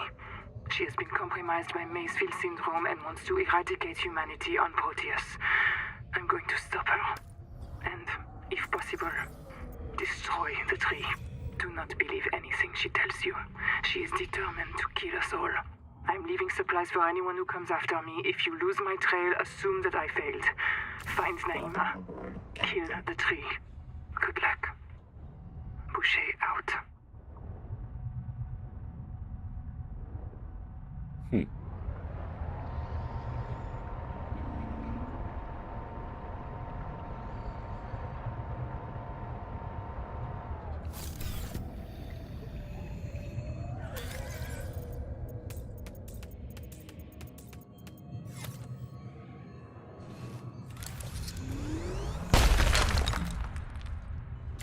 And we need copper as well. Copper! We were made fun of. I was much younger than them, but it didn't stop me from trying to get fights with boys twice my size because they were making fun of my sisters. And, you know, I felt like that was God giving me these amazing gifts. And I love my sisters. I love my birth sister, but also my adopted sisters. And I love my brother too, which I'll talk about more later. I knew that I didn't have prejudice. I just felt it. I'm like, Drake, I don't have prejudice. We can just move on. And as soon as he said that, he goes, well, I think we have enough then. That, Vinny. But what do you think about prejudiced people? And I remember rising up my energy, and I started to like boil my energy. And I noticed our progress almost halted right there. Because you were moving I was with him. boiling right. my energy, getting upset. And I said, I hate prejudiced people. They're so close-minded. They're so ignorant. They don't understand people. They need to grow up. And he showed me in like a little cartoon in my mind that I was Cartoon Vinny on non-prejudice side. And as I started to like rah rah rah, he like lifted me up and brought me over to prejudice side and put me down. And he showed me like sit down sad, that if I was going to hate prejudiced people, then I was prejudiced. I don't have to agree with them, but I'm not supposed to hate them. Energetically, it's because not, it right. itself is prejudice. So you can't be anti-prejudice and not be prejudiced. Just even though we can, align. Like, let's not have prejudice. Let's have love and embracement. That rules out all prejudice, right? And so this that was needs big quartz. Fuck. And as soon as I accepted it, though, I felt that momentum come back, and we were moving again. Yeah. So it sounds like every time you hear a truth or are able to soak something in, there's like movement. You're moving through. And it's almost like velocity goes faster as soon as I just accept that it's possible. And again, just like Drake had said, I didn't have to believe it was my truth, but I needed to believe that it itself was possibly true. I mean, it reminds me of how things operate here. There's a parallel. Like, the more we say something is totally unsubstantiated, or I can't believe something, or my mind is closed, or I'm fighting the signs that the universe is giving me, I'm in resistance, and I'm like putting the brakes on, and life kind of grinds to a halt, versus I open my mind a little bit. I may not agree with everything, but if I'm able to explore it, all of a sudden, I'm moving. Yeah, exactly. The other lessons were exercise the power of creation, which is our thoughts. Mm-hmm. Anything we think, we can create. And if we think and put our thoughts behind something long enough, the rest of our physical energy will join in, and then we can actually create it. Avoid negative influences and understand the purpose of evil. Yeah, the negative influences are something that lower our vibration. And when we have a low vibration, we feel sad, we feel depressed, our cortisol levels go up. I mean, it's predominantly bad everywhere in this world right now. And that's because there's so much negative. I have a client that is our content director for a major cable, and he was telling me that his calls from high up in his corporation have said, like, we need this many violent movies, we need this many dramas with no hope and no positive outcomes. We need to have sex, drugs, and rock and roll in so many of these movies this month. And he says it's weird because the months that have religious holidays, and doesn't matter the religion, they double down with more negative. And then the seasons where you already have a lot of negative stuff out there, like October, all your Halloween stuff, it's everywhere, right? So then on Halloween it goes to more the kid, happy, friendly stuff, right? And then Christmas you get both. You get lots of good, and then as soon as it goes night, they gotta sprinkle in like the Christmas horror movies, right? And it's really interesting that there's an actual directive to the directors who are choosing these programs. So when we think that our reality is being influenced by the media around us, even if we're not actively watching it, we're seeing the thumbnails, we're seeing the movie titles. If you're scrolling on TV or if you're looking on a subscription channel, all of that stuff that's being actively placed is controlling how we feel about the world around us. Well, think about this. Every show on TV, every show, and a lot of the shows that you have on your phone, including on YouTube, have a script writer. That's true. Even the reality shows. Mostly the reality shows. They all do. And even the live on the street ones have script writers. Yeah. There's a narrative, That's why they call it his story. But if you went to an earlier episode, they called it her story. The last lesson that you learned was know that we are all one. Talk a little bit about this final lesson. And I also just want to mention, I mean, get this book because each of these lessons has so many important details. Like I can't do it justice, but I just want to encourage people to read through each of them because there's so many tidbits. There's so many things in every single lesson that it's really mind-blowing. But I want you to talk about the last one because I want you to then take us into how you said goodbye to Drake and what happened. Well, I'll step in with that last world and the one right before that, Purpose of Evil. I had an uncle that was an atheist, and he was 10 times closer to me than my own father. I loved that man more than I could love any man in this world as a kid. He would come and save me from my life for a week or a month, or fly me out to his place, and we go literally swim with dolphins in a rehabilitation tank. And you know, he was a geologist, and he really was an inspiring male figure for me. And at this moment, I'm hearing there's purpose and evil, and I'm like, well, what about my Uncle Chuck? He hated you. He hated God. He hated all of it. Oh yeah. Because if there was a God, how could he allow these bad things to happen? And Drake showed me. He said that if we come here and we don't have evil as a choice, there's no reason to come. It's like, yep. Oh, what? Damn. Damn. Tearing the muscle. It's the tear that builds the muscle. Fuck, now both of it's way the fuck down there. How am I supposed to do that? We can choose between good and evil. But when you remove evil as an option, there is no choice. And that's how it was before we came here. When we're with our source, we're at such a high vibration. Anything source wants, we're already wanting unanimously with our source. So there's no differentiation. We have to leave home. It's not that far. I thought it was further. It felt further. Just to figure out who we are, what we are, and we have to choose. And yes, that means some of us choosing evil. But it's important for us to have that choice. Now, the sad thing is, the more evil I don't have you a lot see, of stuff now. the more evil there is impregnating the society and systems that are portraying themselves as not evil. So in history, when you see really evil characters popping up in history, they're showing up like a pimple to the underlying problem. And that's what also brings around the allied forces. Got you.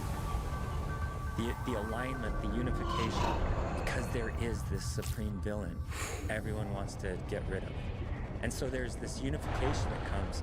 So evil does a lot of good at the same time as it does do bad. It does. But there's good in us that happens because of that evil. And especially when we make it happen. When we say, not while I'm alive. I will stand up. I will make sure that never happens again. It's heavy. It's heavy because of where the world is now. Oh yeah. And it's heavy because of, you know, it's not a political statement, but it's heavy because there's a tremendous amount of confusion right now over who's the good guy and who's the bad guy. By design. Everyone, no matter what team you're on, you think the other team is the demon devil. And it doesn't matter what team. And what's sad is that's telling us go outsource all your students to these crazy whack jobs way out here on both sides of life. Where'd it go? Where'd it go? Where'd it go? Don't go to the common center where 98% of you are. Yeah, you could draw a line in the middle, but even that line, a lot of you flex back and forth on certain things. So 98% of us are common with that we want to raise families or have freedom to have families if we want, or to raise kids or not raise kids if we want, but have a life and have the ability to live that life on our own terms. And that's the basic fundamentals of living on Earth. And yet you get that almost everywhere, except for maybe a few countries. This chaos is everywhere. And rather than wake up to this common light that we all have, we're enamored with the gods we pray to. Take us from "We are all one," which was the last lesson that you learned, to hearing your brother's voice.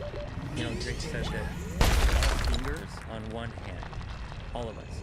Doesn't matter what country, what religion, what race, doesn't matter who you are. Even he explained even animals and plants and flowers. It's all, we're all fingers on the Creator's hands, the hand that writes the story, and that we can't hurt each other without hurting our Creator and without hurting us.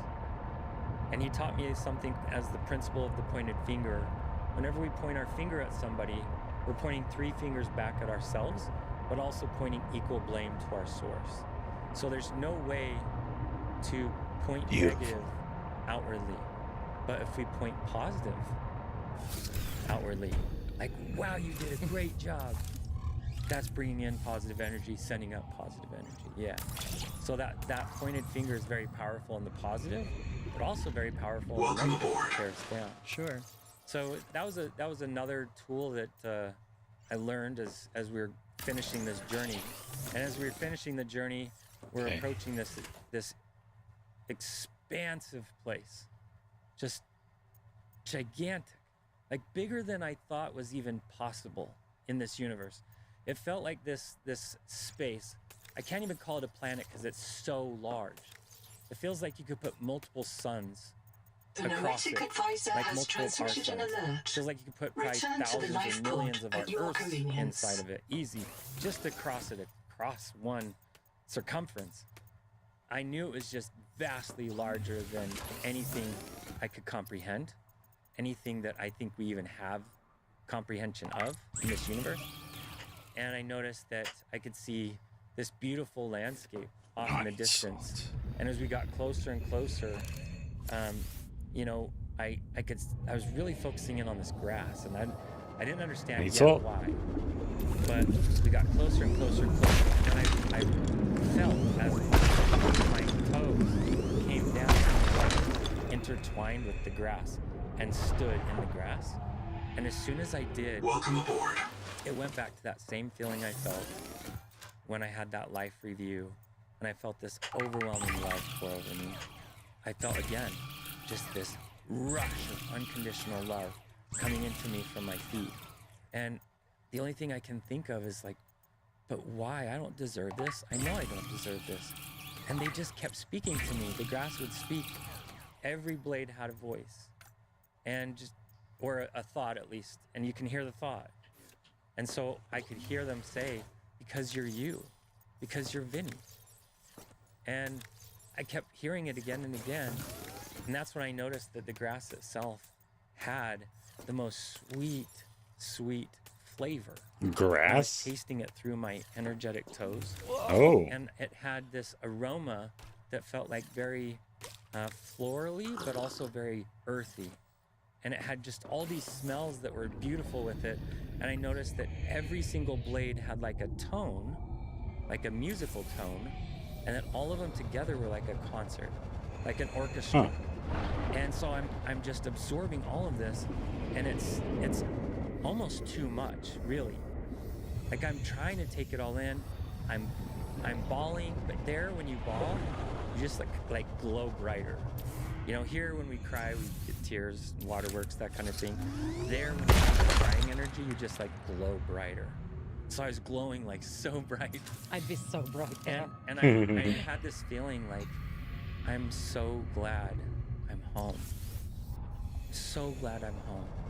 And I'd done quite a bit of recreational drugs in my life. And I noticed that right then and there, this is what we're chasing with those drugs. We're chasing one of these blades of grass. We're chasing home. We're smoking the wrong grass. You know,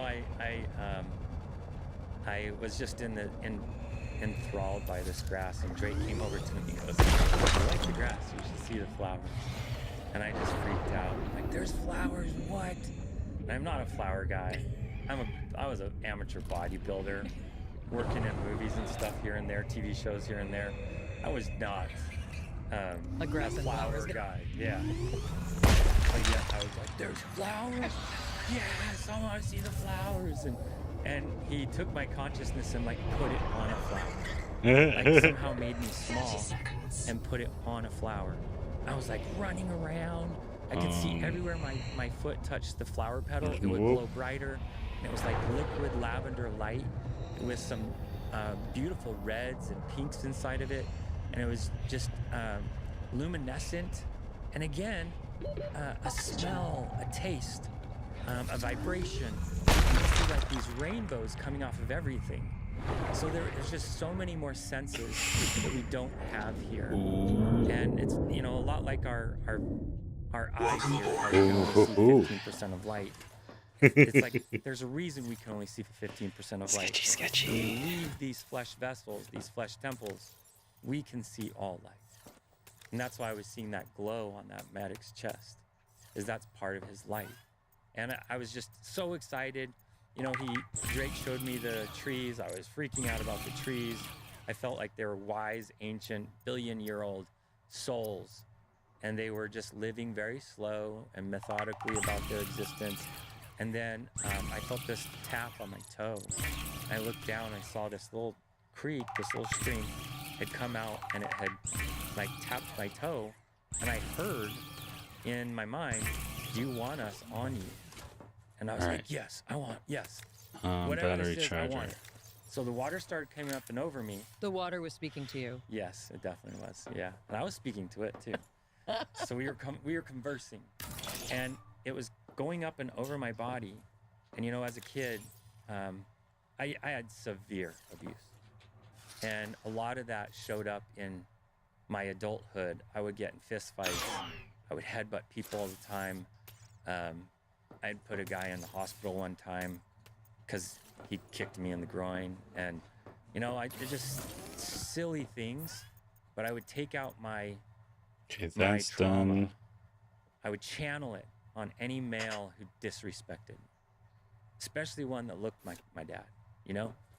And here it was, this water was going in and finding all these little places in my soul, all these like little cracks, these hyperfractures, these tears, and they were repairing it. And as it went up, it wasn't until it got to like my chest, I'm like, oh, I wonder if I'm gonna be able to breathe. And it came up over my mouth, and I was like, oh yeah, I guess I don't need to breathe. That was the first like way I've noticed, like you don't need to breathe there. And the water came up and completed itself on the top of my head.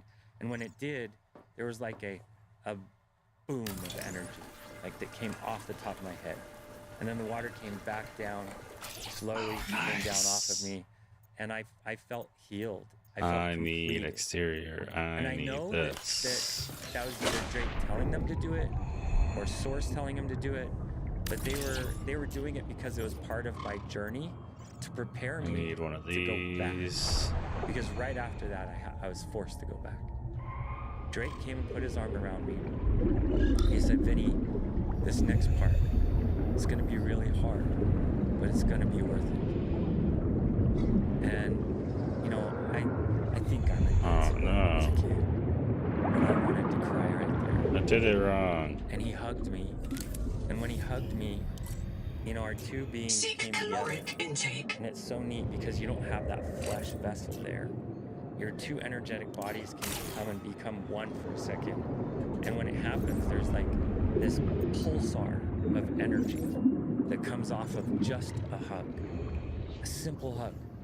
And I could feel that all the energy that was in me and all the energy that was in him, when we came together as hug, it became 8x. It became 8 times more powerful than what we could become on our own. It was just so much more powerful.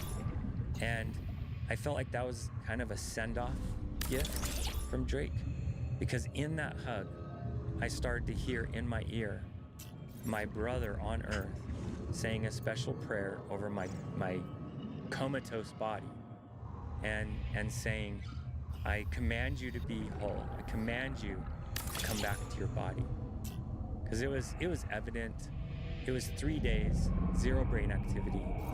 It wasn't induced coma in the beginning, at least because I wasn't conscious, but they they wanted to induce the coma for helping with the swelling. I had swelling on the brain, seizures, all I guess sorts I of have stuff. that right there. So Well, shit. I wasn't coming out of that induced coma. And I was off of all sorts of meds and still no sign of coming out of it in my neurology. And they had talked to my brother and my dad and had given them like these little pamphlets on what to do next, what to do when they're not waking up. Like, where do you go, or do you unplug? And he knew what my dad would decide, just unplug. But he wanted to make sure it was the right thing, and he wanted to make sure, especially for my mom. My mom was our saving grace in our family. Yeah, buddy. Welcome aboard. Some of my siblings might not agree, but I don't care if they agree or not. She was, and she really was this bonding between all of us kids, and somewhat of a defensitory wall between Dad and. All right, got ourselves She set. was out of town when this was all happening. She was visiting my Uncle Chuck in Texas, and no one had told her, because they knew if they told her, she'd either get an ulcer or fly out the first flight back. And they wanted to make sure I was going to live or die first before they told her. And they were deciding, do we call her, have her fly out, and then unplug? Or do we just unplug? He has a number So 2. your I just brother can't made remember this at that prayer moment. sometime in the evening. I don't know. I It's don't even about know if I could 9:30 be able to Right. fit it. And Yeah. a handful of hours later, what happened? At 1:11 in the morning, That was weird. The noetic advisor has What transmitted the fuck an is alert. right here? it felt Return like to the life pod at your convenience. it really did. That's the hell I experienced. Even my negative life review wasn't as bad as this. It was really bad. And right at first, I didn't remember my experience. I just knew I wanted to go home. I knew I was extremely Ooh. claustrophobic. You said you felt like a whale in a sardine can. Yes. Like our energetic bodies are so much bigger than these flesh vessels. That's why we have to come as babies, so we can cry out that change. And then once we get through that, we grow into the physical vessel, allowing the energetic body to grow with us, right? And our energetic body is huge, and that's probably why home is such a I'll big try that place, for now. because Hells yeah. and when people say spiritual giants, that's almost all of us.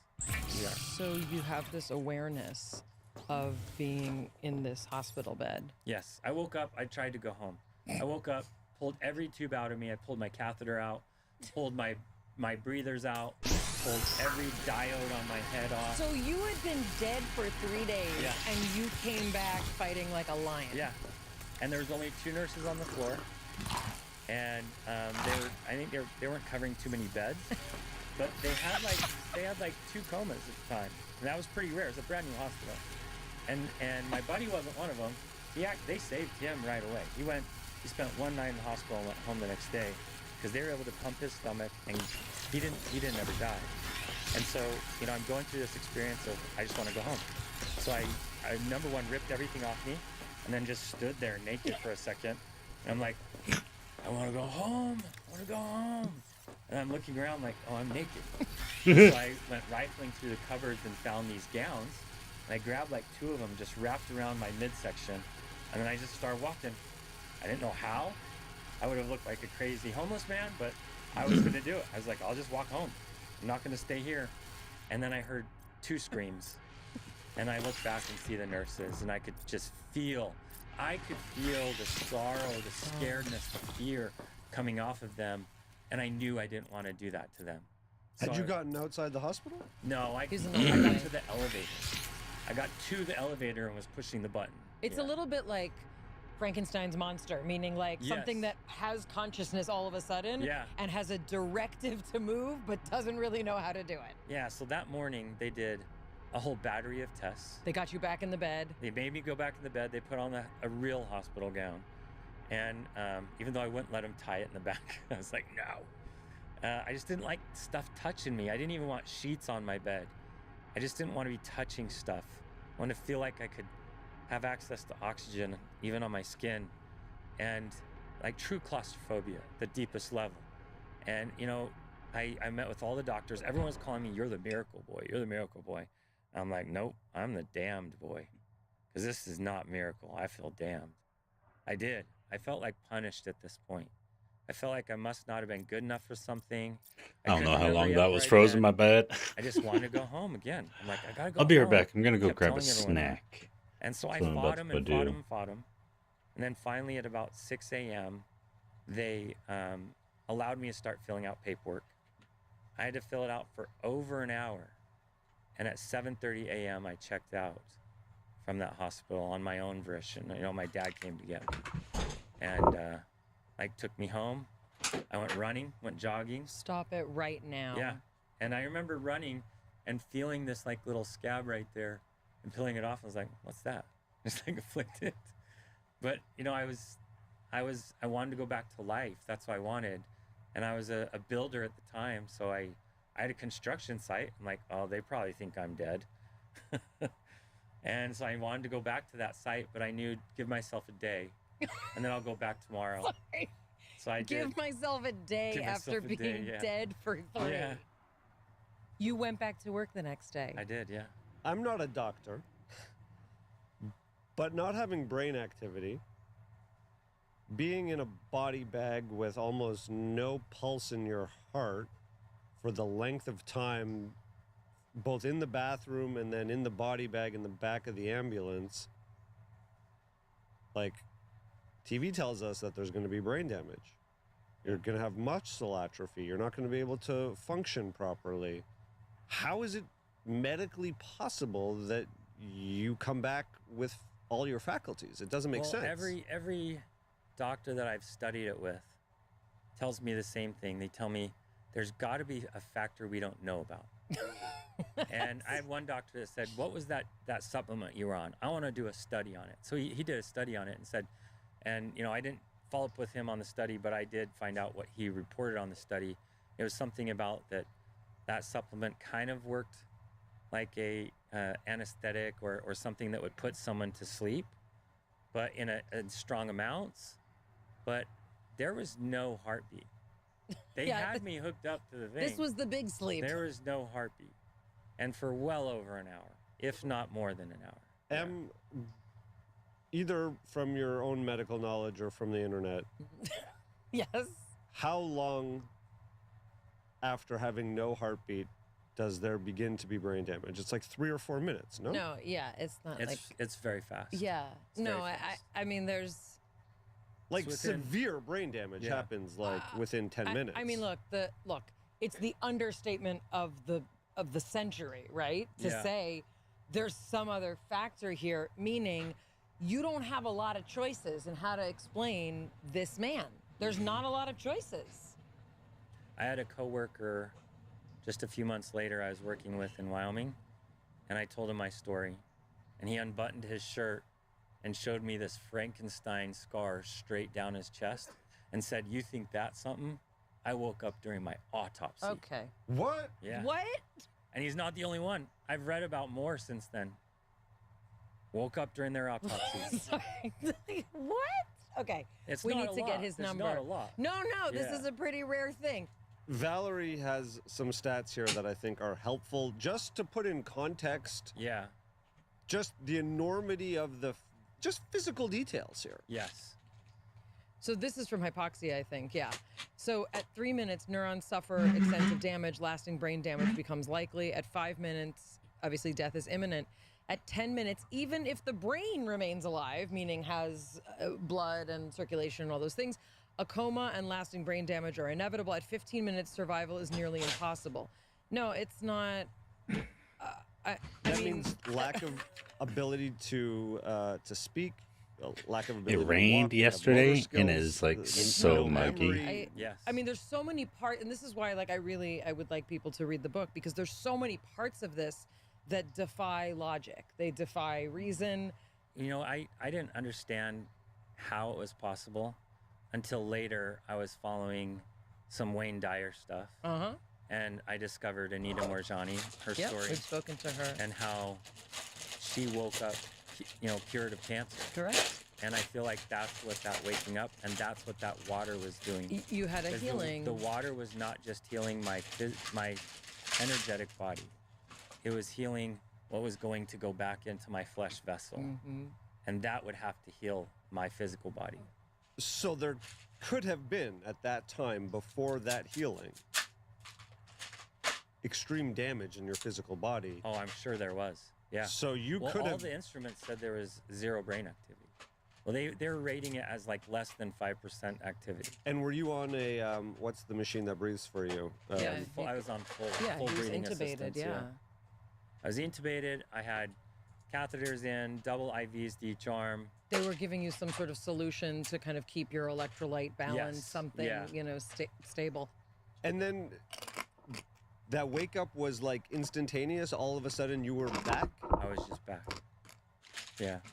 And maybe that's why the time difference too. My brother said that prayer at about 9:30 and I woke up at 1:11. So maybe that's what, to me, in my perception, right. I was traveling through space and time.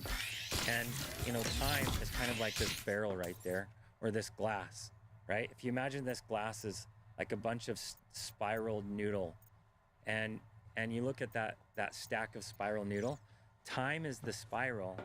And like to put me back in my time, they had to find my piece of noodle to put me into it. But in that process, I could see on this side of the noodle and that side of the noodle. I could see what was in our ancient past, and I could see what was coming up in our really distant future. So it was very easy to see. Just looking, you could see it. I have an annoying question, Shit ton and of then I have titanium. a less annoying question. I think that some people might, you know, even with loving skepticism, listen to your story and what happened to you and say, well, you had some sort of like elaborate dream and you think that you were seeing these things, but there's no way that you could, and all we have is like your account. Is there any way for us to, let's say, corroborate, you know, what was happening, let's say, in the Dairy Queen while you were in the bathroom, so that we can say, oh, there is a way that you knew what was going on? Is there any way to kind of reference any of this to try and find connection points? Well, I woke up from it as a skeptic. I had a neurologist that morning before I left. He really wanted to keep me another day to observe. He was afraid that it was a hiccup and I was going to go back into coma. Can I make it? He thought, you know, plasteel? he said that it's common right Do I before need someone plasteel dies for to, anything? like, No, get I need real high titanium. energy You and can be get 3 of them. very clean and it's and a death lucidity. Yeah, yeah, death lucidity. Yeah. He thought I was in death lucidity and I was just going to drop dead any second. And there was a part of me that was like, maybe that's why I should just go running. Because maybe if I'm running, that's not going to happen. So that's honestly why I went running. So I went home. That's why I went running. And, you know, I was a rugby player, football player, and I wanted to go get out of this body. So is there any way that we can have little bits of connection points, or do we simply rely on your report? You know what I mean? Like I want to know the witness statements, and I want them to say that you heard the thing. Like I want to know. I tried to get all of that at the time. I was 25 when I tried, so I didn't try that hard. Right. I tried with like a few phone calls, a few letters. It's complicated. Yeah, it's very complicated. Number one, the medic transportation, they wouldn't give me anything. They wouldn't even give me the medic's name. No, they have huge liability for leaving you in the bag. I knew he was going to get fired. Yeah. Did he get fired? He almost did. He ended up becoming a fireman, but if he had stayed on, he was going to be released. He was going to be terminated. Yeah. Yeah, So you don't like to save people. I That's tried not to do part all of the that. job. I did collect, my very expensive block-and-a-half ride on an ambulance. I had a bill that at the time was like 40-something thousand. Again, in 2003, that was a lot for 3 days. Nowadays, you could burn that in a day here. Run to the hospital for 30 grand. So, you know, back then, you stay a week for maybe 50 grand if you're lucid and not under a lot of assistance. So yeah, I had that.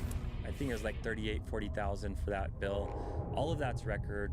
My time of death recorded is record, but because I was resuscitated, they didn't turn that in as finished paperwork. So in theory, you know, we get to rely on your accounting. When did the rest of the story get filled in for you? So for me, you know, I was extremely depressed after this. I went to the most trusted search engine at the time called Ask Jeeves. It was before Google. What do you do when you die and come back? No, I asked, what's the most, and it's funny the way I thought of it. I knew this life insurance guy, he kind of bugged me, he's very annoying. And I asked him, I go, you know, what kind of jobs can you not sell life insurance to? And he's like, I don't know, it's a good question. So I went to Ask Jeeves and I found there a couple of articles saying, you know, if you're such and such life insurance company, you can't sell policies to underwater welders because they have a very high mortality rate. It's like 60-something%. Crab fishermen, it's in the 50s at the time, back in the early 2000s, like 50%. Some military duties, it was in the high 30s, especially if it was an active theater of war. And so I looked into all of them, signed up for military. I signed up. What were you looking for? I wanted to die. I want to go back. I didn't want to be here. This was hell. Being here after there, that's hell. I agree with That's why him. we can't remember it. If we could remember it, we wouldn't stay here. We would just release ourselves. I wanted to go back so bad, but I knew that if I just went and drove off a cliff, there was this one cliff I drove to the top and just stared at it like, I could do it, Drake, I could do it right now. Were you still in contact with? Yes, and I thought I was crazy. You thought you were going nuts. I thought I was schizophrenic. I thought I needed to be on multiple prescriptions for this. I did not believe in any of that stuff. I didn't. I believed in spiritual people and intuition.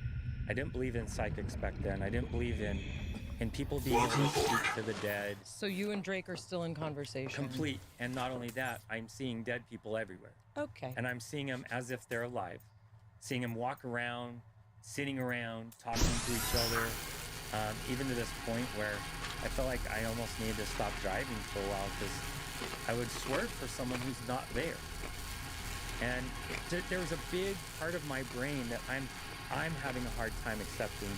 And I keep hearing that sentence from the neurologist. Don't believe what your brain is filling in the gaps with. Because that's what you were told. That's what I was told. He says your brain's going to make up a story. It's going to be Your brain makes up a lot of shit. But don't believe it. It's just your brain using Crayola crayons to fill in the blocks. And so I continued on my journey. I met my wife. I met my Andrea, my angel. And she's someone who, you know, the world doesn't get her because she has a special gift with kids, especially special kids. And she could work with them, help them to do things that they've never done in their life. And she almost has like an ESP with autistic or special needs children. And here I was. And I just saw her as this porthole to heaven. I really did. And I met her through her best friend. And before we even went on a single date, we knew we were going to get married. We went on our first date after we had already both decided we were going to get married. And we even had our first kiss before we went on our first date. And we were just hanging out as friends. But she was the first person I shared my story with. And I did it to try to like scoot her off. Because I felt it was crazy. So if she did too, I'd be like, well, dodge that bullet.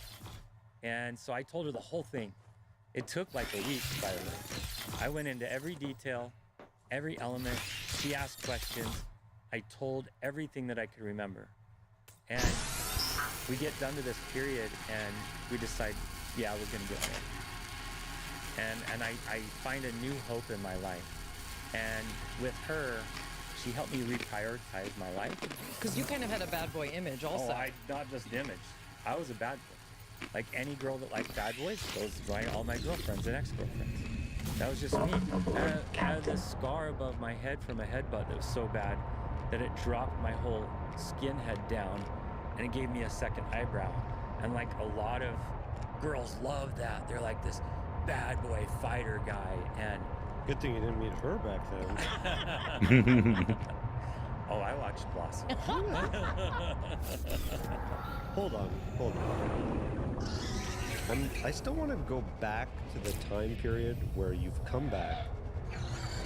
You feel like it's oppressive. You're living in hell. You've been in this place where you're so expanded. You're now back in the physical form. And your mind, as you said, is like filling in the gaps. How are these images coming back to you? Like, how do you begin to recount and become aware of all that time that all you just the experience? It came in one flash. No. Yeah, one flash. The entire thing dumped into me. How long after, like, that moment? So, you know, I got out of the hospital at 7:30 in the morning. Did my rounds, busy stuff that day. Like you do. Just running some errands after I stopped being dead. Dead man errands. And then the very next day went to work, worked a full day. After work, my sister called and said, hey, I'm in town. She lives further up north. She's like, I'm in town. I want to take you to dinner. Our sister's here too. So glad you're not dead. So two of my sisters and I, we went and had dinner. And this one sister, she was just enthralled. Welcome aboard. And she knew something happened. You know, she'd been really following this story, and I think she'd called the hospital a couple times, and she was calling my brother and calling my dad. No one would tell her enough information. So she had the term NGE already. You probably didn't have it. She called it, did you experience anything? That's what she asked. Wow. She goes, you were dead. Everyone says you were dead. They say you're a miracle. Like, did you see anything? Did you experience anything? And in my mind, my human formed the words, no, leave me alone. But what came out of my mouth while I started crying, the Noetic advisor has transmitted like an alert. Newborn child. Return to the life pod I said, at your convenience. yes, I have a guide. His name's Drake. And I started describing him. And I started crying really hard and heavy. And I was like, I couldn't catch my breath. And I'd say, and I went on a journey. I just started crying. And I couldn't control it. I went into the bathroom, got myself together, even before my food came. And that was not me either. Like, I would eat all my food. I was a bodybuilder. And no, before even my food came, I went and got myself together in the bathroom and just went home. I didn't go finish anything. So in that moment when she asked and you started speaking, it just came to you. It all came to me in a single dump. And you knew it all. No, yeah, all of it. But what he said was that human meat suit, Vinny, said, no, nothing happened, leave me alone. Leave me alone, yeah. And energetic Vinny said, this is Do you think it was protecting you? Like there's a version of our awareness it similar. was the mask. I think it was. They had to put a mask over it because if I'd remembered it right away, it would, you know, my hospital room was on the third story, second or third story. I probably would have just like headbutted myself through the window just so I could go back. Honestly, that's probably, unfortunately, I was one of those crazy guys at parties. That was me. And what's with the headbutting, Vinny? Well, you learn it in rugby, right? And then you learn it in MMA, and it becomes like your go-to, right. And it keeps you from scarring up those knuckles. But it's like when we're children and we embody as babies, we have to forget about the transition so that we can. It Yes. feels similar that you came back, but you needed protection in order to. I did need that protection. Take I know yourself that I into did, that yeah. transition of getting over the coming back. And I noticed that there was a lot of spirits, what I would call angels, hanging out with Drake around me when I first came back for that first day. They have to watch. See, I like this guide that he has. Like the transition. Hundreds. What does that look like? Oh, they're so amazing. They're so beautiful. Is there a visual? Yes. Yes. What is it? It's, if you imagine, you know, being in that place of heaven, I saw that when you're there, there's no outside light. Okay. Everything is source light. So you're source light. The grass is source light. The flowers are source light. And angels are source light. So they could be in a dark room and they're brighter than the day sun. If you can tune your consciousness into perceiving it, you can see even tones of color that the angels are. And by the tone of color, you know who they are. And yes, and the unemployed angels, they're all hanging out here waiting to be called in, either by prayers or by inquest, by asking anyone who wants to get help from heaven. You ask, there's spirits that show up, there's angels that show up for it. And I know, you know, my mom had heard what had happened. She wasn't rushing back. She had heard I was okay. And I know for a fact she was praying off her tail to pray that I was going to be okay. You saw when you were with Drake, you had an experience of seeing groups of beings praying for someone. Yes. And watching those prayers fuel. Oh, wait. Actual Is that where everyone will go? Yeah. legions of beings to go help. Like Is it enlist there? and go help. Yeah. There's one story that I wonder if you can No, it was this way. give us as an example of the kind of help that you sought, because there was one doctor in particular that you went to, and a woman presented herself. She did. So I was still in the period that's of what I I'm need. a crazy guy. Andrea's the only one who believes me. I didn't even think my sisters believed me yet, because I still couldn't tell them the whole thing. Andrea was the only one I could tell her for more than 30 minutes without like deep breathing, weeping. You know, and I just felt Oh, I'm missing another. I was in that period, and I still am so skeptical. I've been so skeptical. Abused kids are skeptical. They don't trust anything. Correct. You trust what your gut tells you. You don't trust what you see. And so I wasn't trusting what I saw with my vision or whatever. And so I did say, you know what, screw this. I told Drake, I'm like, I'm gonna go see a doctor. So I went to one doctor, and he was like, I'm the wrong doctor for this. You need somebody who can prescribe you stuff. So I was like, oh, okay. So let's he head back referred to me another Hydro over doctor. That there second doctor, I went to go see him. and see what we From can the do second with I walked in the what we room, found, I you know, sensed this presence of an older and female. hopefully make some wings I knew too. she was in there. I couldn't see who she was or how she was connected until he started to fill out my prescriptions. And then she said to Drake and to me, don't you dare take those prescriptions until you tell him 2 sentences. The 2 sentences essentially alluded to, don't forget what I did. I protected you, and that's why you do what you do. How did he react? He had some closeted trauma that he had zero memory of, that he had no memory. No one in his world had memory of this except for his mother. That's who you were seeing. And that's what I was saying. Either mother or grandmother. What did but he do? She, just saying those sentences, it's like she gave him the memories.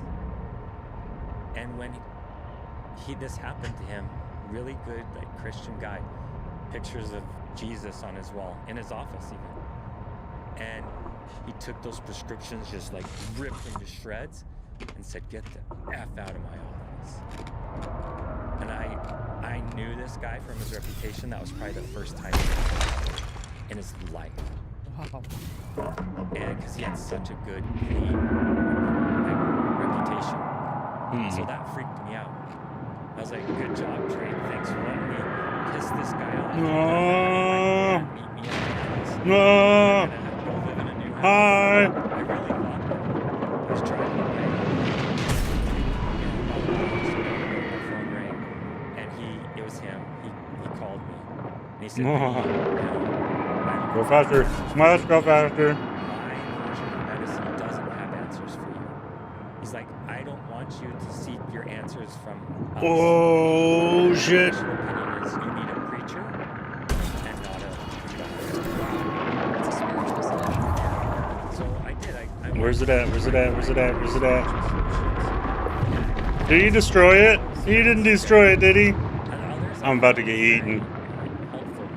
Hi.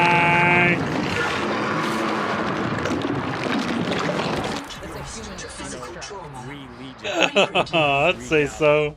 That's what religion is. Ooh. It's to regather. And, you know, for me, that it was really important tragic. for me to try that doctor's visit, though. I wanted my ego to know I did what you wanted me to do. Now back off. Let me play with this a little and see if it is real. And I would play with it a little, and I would talk to guides. I'd talk to angels. I would go help people. Like I would hear 2 miles up on your right, there's going to be a woman sitting down on the road. No. She needs a ride 3 blocks down. No. Yeah, and if you don't get her there soon, her daughter's going to fall and hurt herself. So I like rush around. I'm like, I'm here to pick you up. And she's like, okay. She just jumps in the car. You're like freaking Superman. I'm like, okay. And then at first I had to turn it down. It was making me crazy. Aboard. And I ran her to her house, and I knew, okay. And I was like, Drake, That's did we make it done. in time? And he's like, great job, great job. Water! And it was like, No water. when there's angels, that's what it is. No It's like water. real angels working through us. That's what angels are. That's what earth angels are. Yeah. What brings the tears for you? It's just that love. There's nothing like it there. It just isn't. I have 2 amazing kids, a beautiful family. There's just nothing like that. Do the angels go away when you're intimate with your wife? You don't think about that. You gotta stuff. draw the curtain. Yeah, It's like there's you're human. Your flesh vessel might think about that, but there's no one interested in that. You're getting these messages. Yeah. You're helping people. Yeah. You're having Here and there, not a ton, but here and there I would. But you're being guided. You're actively being guided. When they told me to do it, I would do it. And you're in relation with Drake that's seemingly on a very consistent basis. I think. Oh no, my tadpole's still there. Hell yeah. So you're now not dead. You got Drake. You're running around like that. Transmitted an alert. But Return to the lifeboat what else and is your like? What are you convenience. experiencing? Like, what is your day to I day? still think I'm crazy. Yeah. I really do. All of a sudden I had this new gift that if someone was going to speak to me, I knew it like 2 hours before they'd come. So you're having minor premonition. I did. I had minor premonition. I had a complete gift of perception. Like I could tell No! when people would lie to me or try to. Don't destroy it. Guides and say, how do I get them to tell me the truth? And they tell me what to say. And tell me, and then they like unravel the truth in front of me. And they were like, how did you do that? Ah, I didn't do it fast enough. And are you having mediumship experience? Am I gonna get eaten again?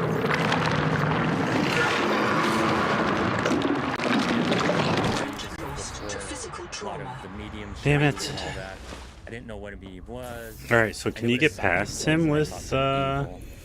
I thought they were like charlatans. And Can you just get snake past oil, him bad and all? people. That was just my judgment, my prejudice. Am I stuck on this side? You know, through all this, there was this pulse of light around me called Andrea. And she kept like aligning me.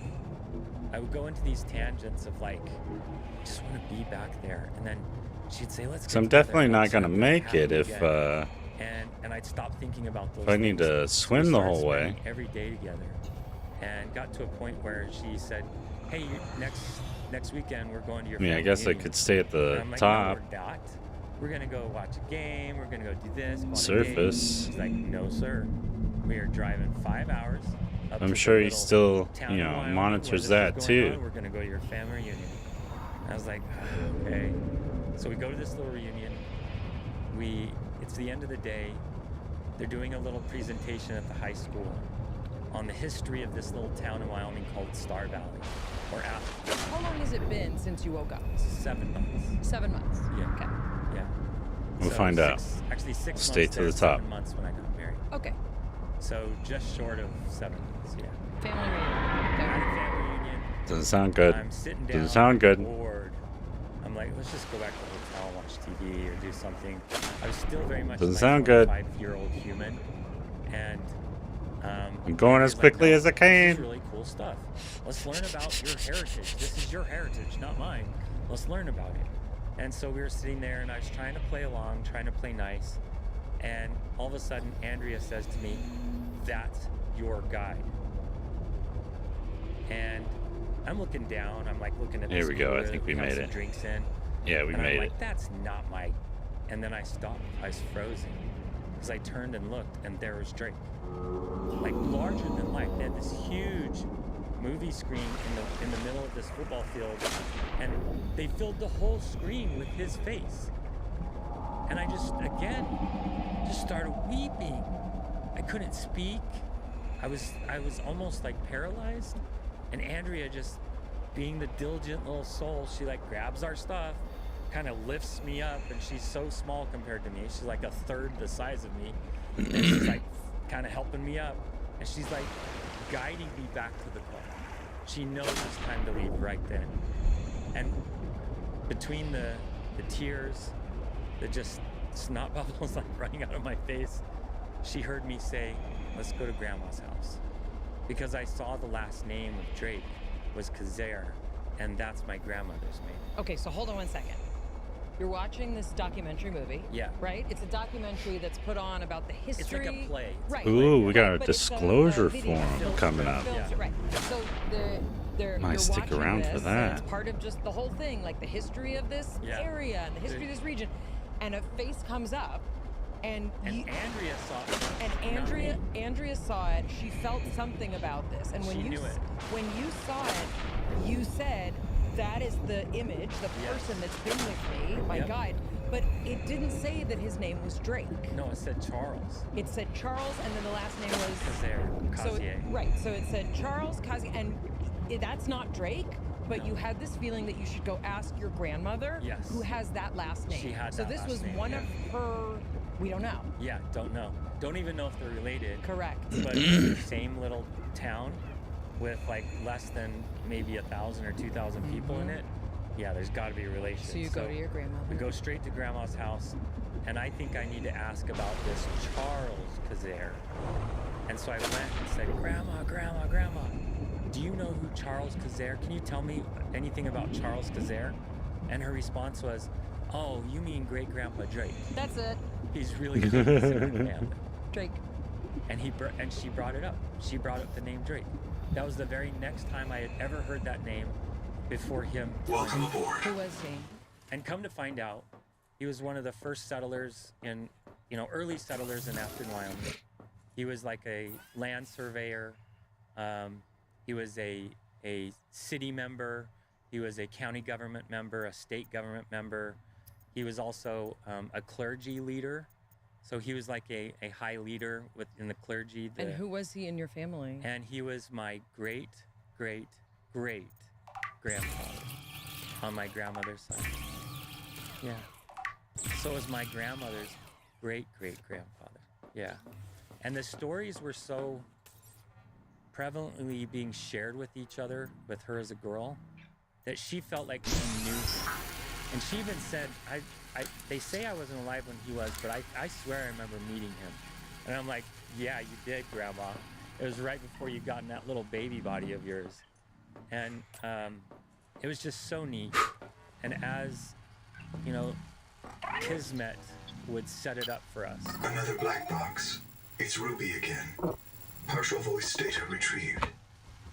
Forced down by Needler attack. Waiting for me outside.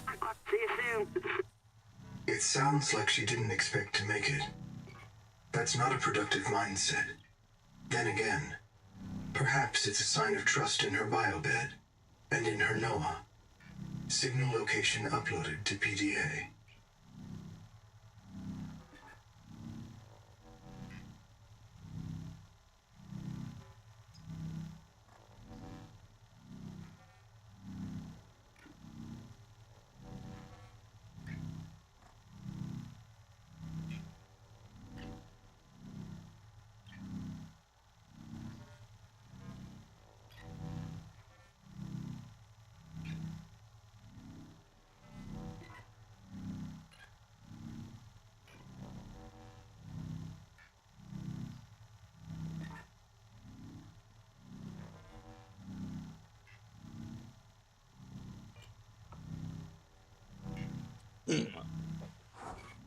And a zip. Rupee and a zip. We may have found patient 0, late Salvor Zipporah Malk, down at the bottom of a geothermal cave. The oldest black box we've found so far. Perhaps because it's too deep for anyone to retrieve. But they tried, investigator. There are 9 other black boxes down there. 9? Something went terribly wrong. Partial voice data retrieved.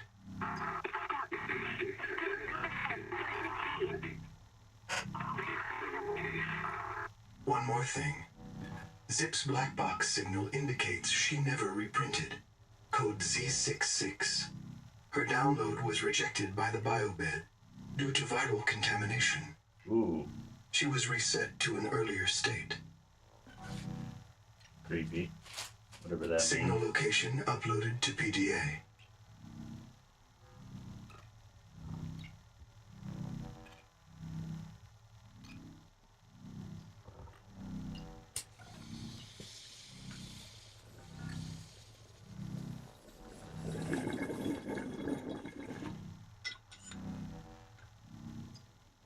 Like, I've had an out-of-body experience.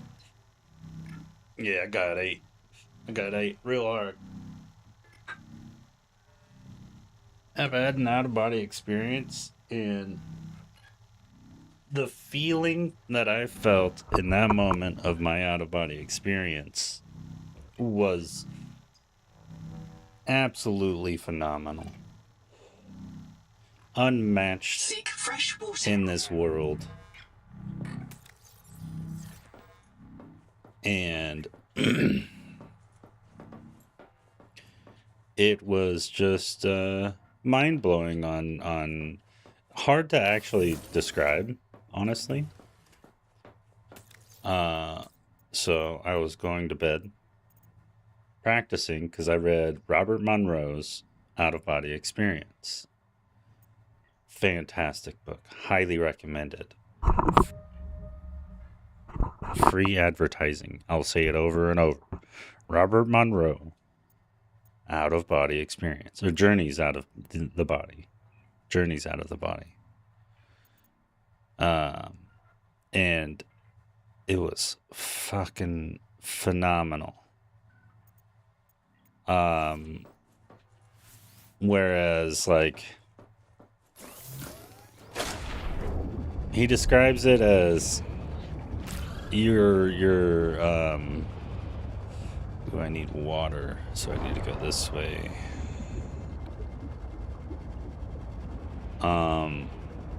You're going through these locales that have different things going on in them and different entities, so to speak. And a lot of it was really wild and trippy, and this dude is like 50 or 60 years old. You know, he's getting up there in age. He thought he was dying. He really wasn't. But it was very profound to him that he started to study it. And he was a sound... I forget what he was exactly, but he studied sound, noise, and acoustics and shit like that, and a bunch of other shit. And so he learned about all that, but fucking he has 3 books about it, and he developed Semihink. Semihink.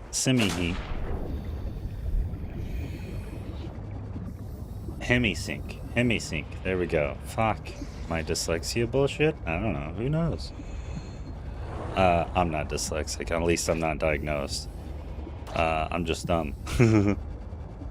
But Hemisync is what he created. And he also made a school. He did a school, however you call it. Built a school, Robert Monroe Institute, the Monroe Institute. Welcome aboard. And they study that out-of-body experience, which is also close to near-death experience feelings. So what he's explaining is very similar to what I felt whenever I left my body. As in, I didn't experience any entities except for one other time. But the one very vivid time that was very out of my body, I was laying in my bed in the basement, and this is when I was in high school and near graduation. And I was wanting to practice the procedures and this and that, and I was practicing, and I get too amped up and too worked up, and I get fucking fine, it's not working, and I throw a fit kind of thing.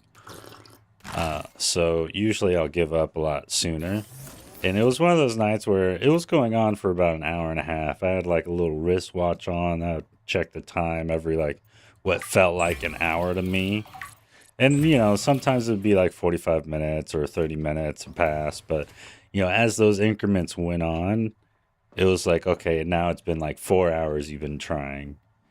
Or no, not 4 hours, but like 2.5 hours. And I was like, oh, fine. All right, it's not going to work. I'll just go to bed and just relax. And as I relax, no big deal. I usually, you know, you see everything black, and then you wake up and you feel how you feel whenever you wake up. But this time, it went black, and then I woke up, but I was standing up at the end of my bed, facing away from my bed. Behind me was my body, and I could feel the energy of the room. Like it was like, I can feel where everything was. Like I can feel its like static electric feeling. Like its pulse or something. I don't know. And I was just kind of like looking around the room, and my brain was like tripping out, like, oh my God, I did it. Oh my God, I did it. Oh my God. But I was also trying to keep calm, like, don't get excited, because that's the problem. If you get excited, you'll slip into a dream and shit starts happening and you just veer off. You got to keep focused, this and that. And I was like, okay, focus, this and that. And I didn't want to look back at my bed, because I knew if you look back at your bed, kind of what he was describing, he was a shadow and he couldn't see himself and he couldn't recognize himself. But I knew I was on the bed, but I didn't want to look back there just in case if it just like pulled me back into the body and I just woke up in bed. Which happens here shortly anyways. So what happened was, as I was in amazement and shock and trying to keep calm while all this was going on, I was like, okay, keep calm, relax. And then within moments, my body reacted in a certain way to where I just took 2 steps forward in a quick sprinting way, like I was going off a dive board, and I dove straight, like full on dove straight into the concrete ground of my fucking house. I was in the basement, so, and the weird part is I could feel the carpet going up my hand. I could feel the concrete right after that, and then I could feel the dirt. And then when it all came to my head as I was diving in, woke up in bed. Still tired. Woke up in bed, and I was like, oh, and I still remember that to this day. And that was at high school. And I was, oh, fuck. And I've always wanted to try that again, because from then on, it made this body feel like a shell, like a vessel, like he's talking about. Like, I want to be free. I want to fly around. And that's what I was able to do, though. But I couldn't. I realized how much I could do when I was in that form, but it was already too late. And then there was another time where I was, I can make it, but I need the other thing. But I also need to make a new fucking ship now. There was another time where I was in a different room of the house, sleeping, still same high school, and I was practicing it again. Ooh, that's another thing I want. Okay, so we can pretty much get them both right now. What's that one? Plasteel. Oh, we can make plasteel back there. Oh, can we make plasteel here? I don't think so. What do we need for plasteel? Change recipe. We can, baby. Load. Fuck yeah. But yeah, I was asleep in the other room, trying to practice it. Gave up on the idea. Celestine, that's what it was. Celestine. And it just wasn't it wasn't going great. It definitely wasn't. Oh, it wasn't. I need a regular tadpole first.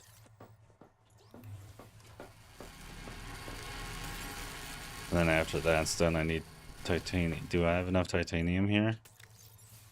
I do, technically.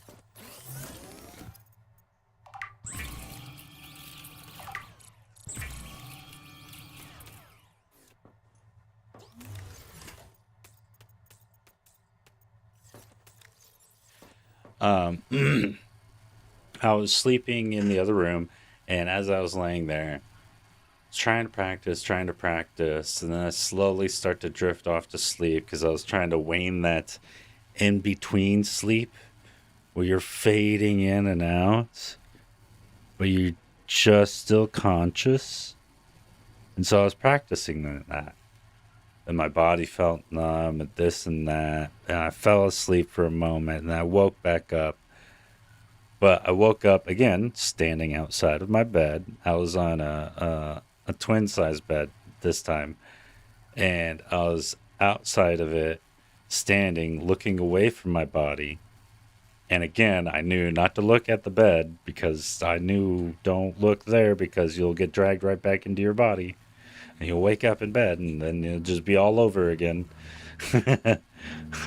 So, I turned towards my doorway and I could still feel where everything was. And there was this different thing going on though. Towards where my closet was this entity sitting on top of what looked like another bed in front of my closet that I wouldn't be able to open.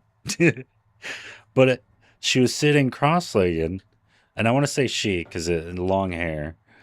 Oh, I need two of them. Can we make two of them? Oh no. How do I cancel that? No, cancel that too.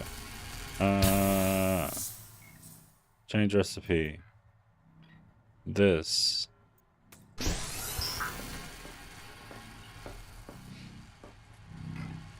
I want a battery.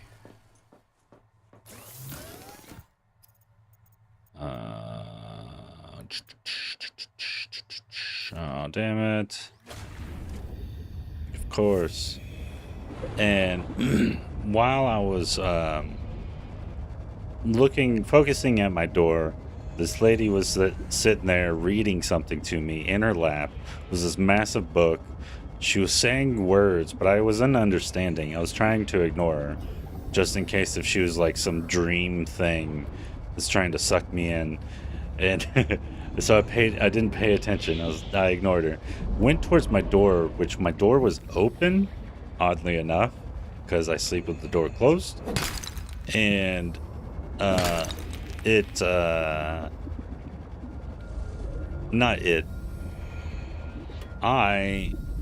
grabbed my door. And I was like, okay. He said there would be resistance. And I put my finger against one side of the door. And I got resistance. As if you would, pressing on something physical. You get resistance. And I was like, okay, yes. And I pushed harder and pushed harder. And I was focusing on how my arm would go through the thing. I was like, this is gonna happen. I want this to happen. I want my arm to go through this door, and I want to phase through it, teleport through it, however you want to describe it. That's what I was trying to think of. And not a moment too soon, my whole arm just goes through the door. And I'm seeing it. I'm looking at the door, and my arm is on both sides. And I'm like, whoa. And I'm twisting and turning my arm, and I can feel the door just like on my arm. You know, it was one of those hollow doors, so I could feel the two lines against my arm. And I was like, oh, whoa. Then I pulled my arm back, and I was still holding physically onto the door. And behind my door, this is where the dream, or where it comes into a dream. Behind my door was a bunch of jackets. I was goth, and I was goth back in the day. I still am. I still buy black shirts, yeah, and dark clothes, yeah. But oh, this is what I need. That's what I need, baby. Give me them quartzies. Give me that. That's what I need. No, you 30 seconds. And there was a bunch of black hoodies and jackets hanging up behind my door. And I was like, okay, my first thought was, don't think anything creepy. Don't think anything creepy. Don't think anything creepy. This is creepy. And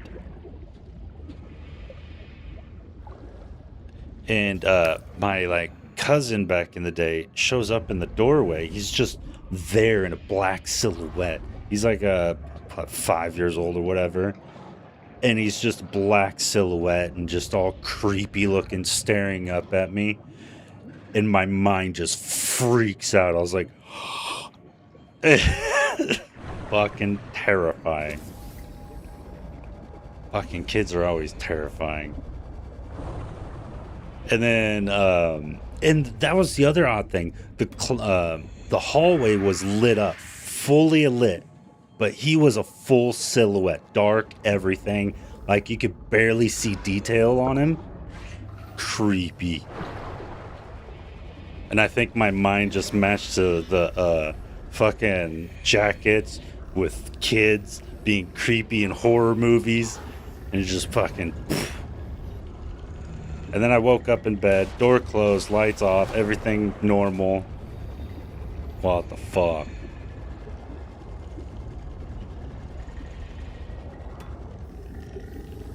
And then a couple weeks later, babysitting the kid for my aunt, and my friends come over and we all head out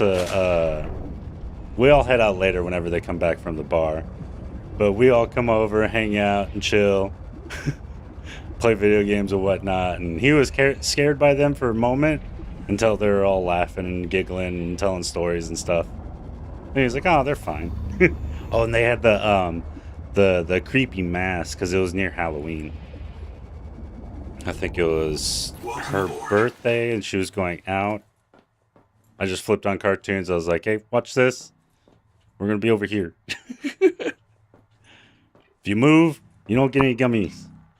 We had gummies. It was a bribe. Bribe the child. Behave or else no gummies. Watch the cartoons. Sweet. Fuck, power cell. Oh, yeah, that's right. And I needed... what was it? Quartz? But yeah, that was the only other time. But the out-of-body experience as a totality of being out was phenomenal. I highly recommend practicing Robert Monroe's book. Phenomenal.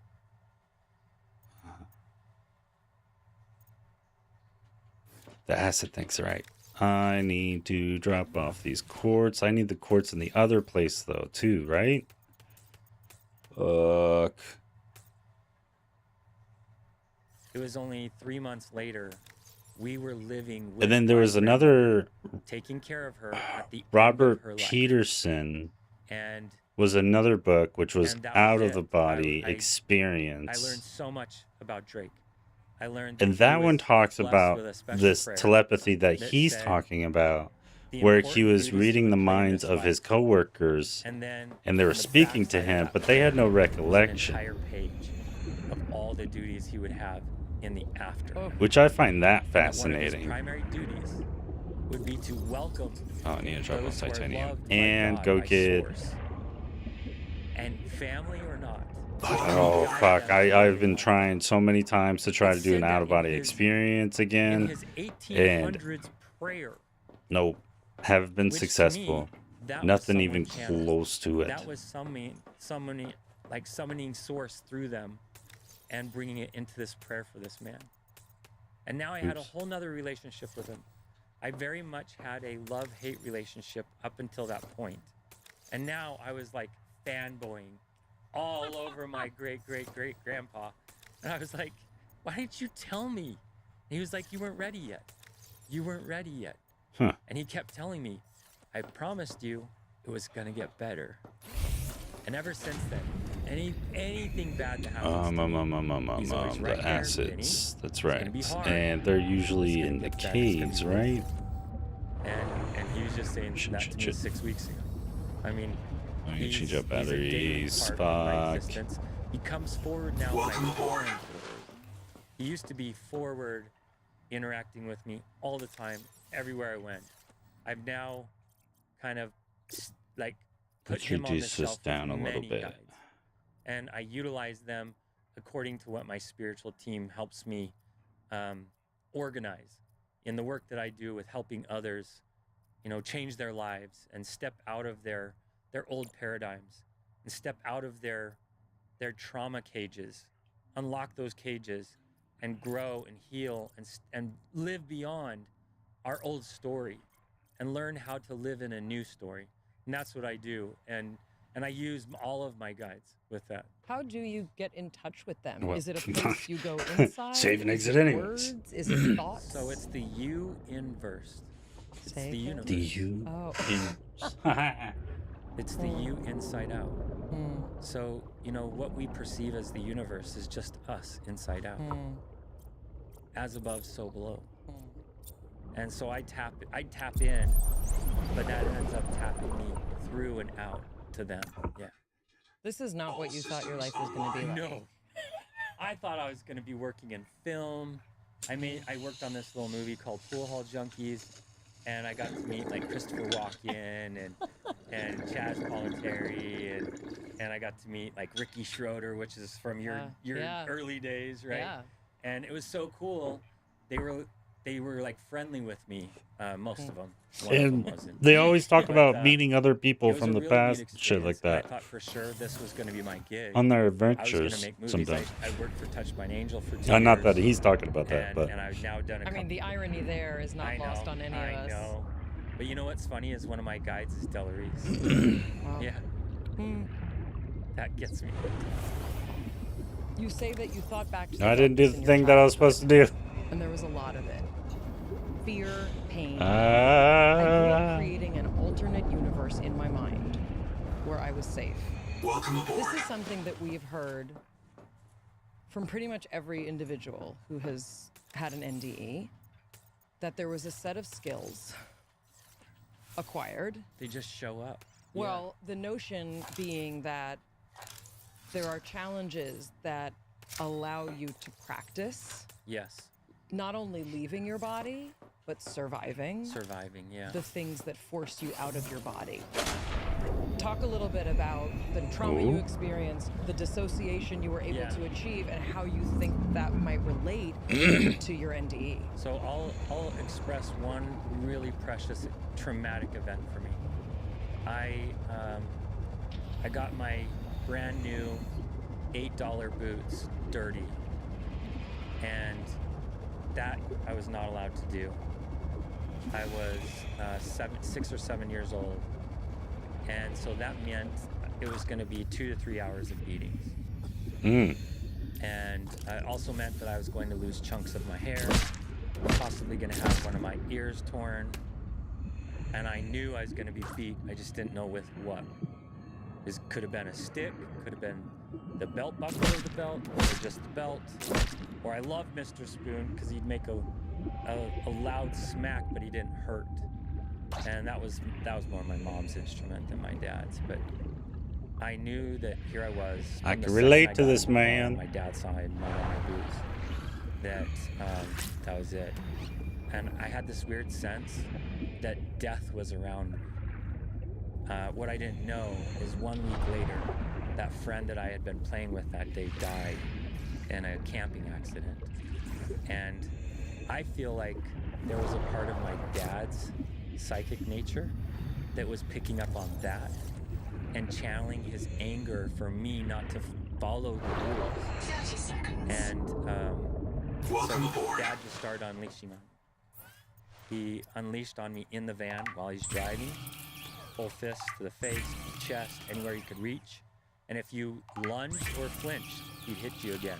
Yeah. So you had to hold still for your punches. Mm-hmm. And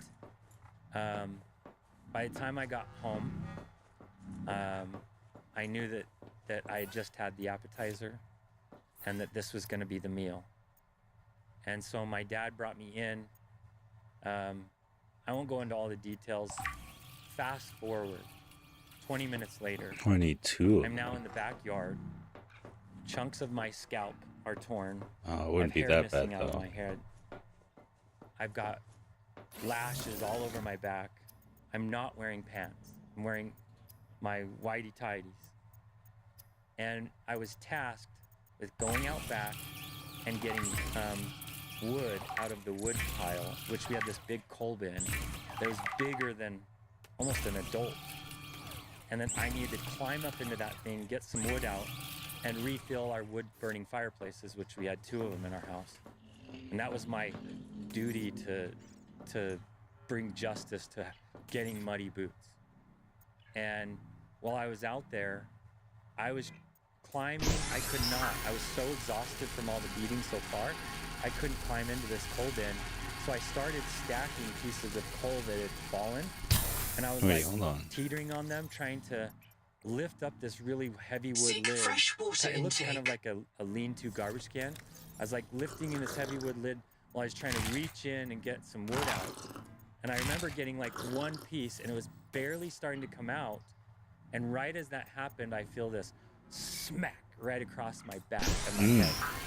And I went rolling onto the concrete. And my dad said, "Not fast enough, are you?"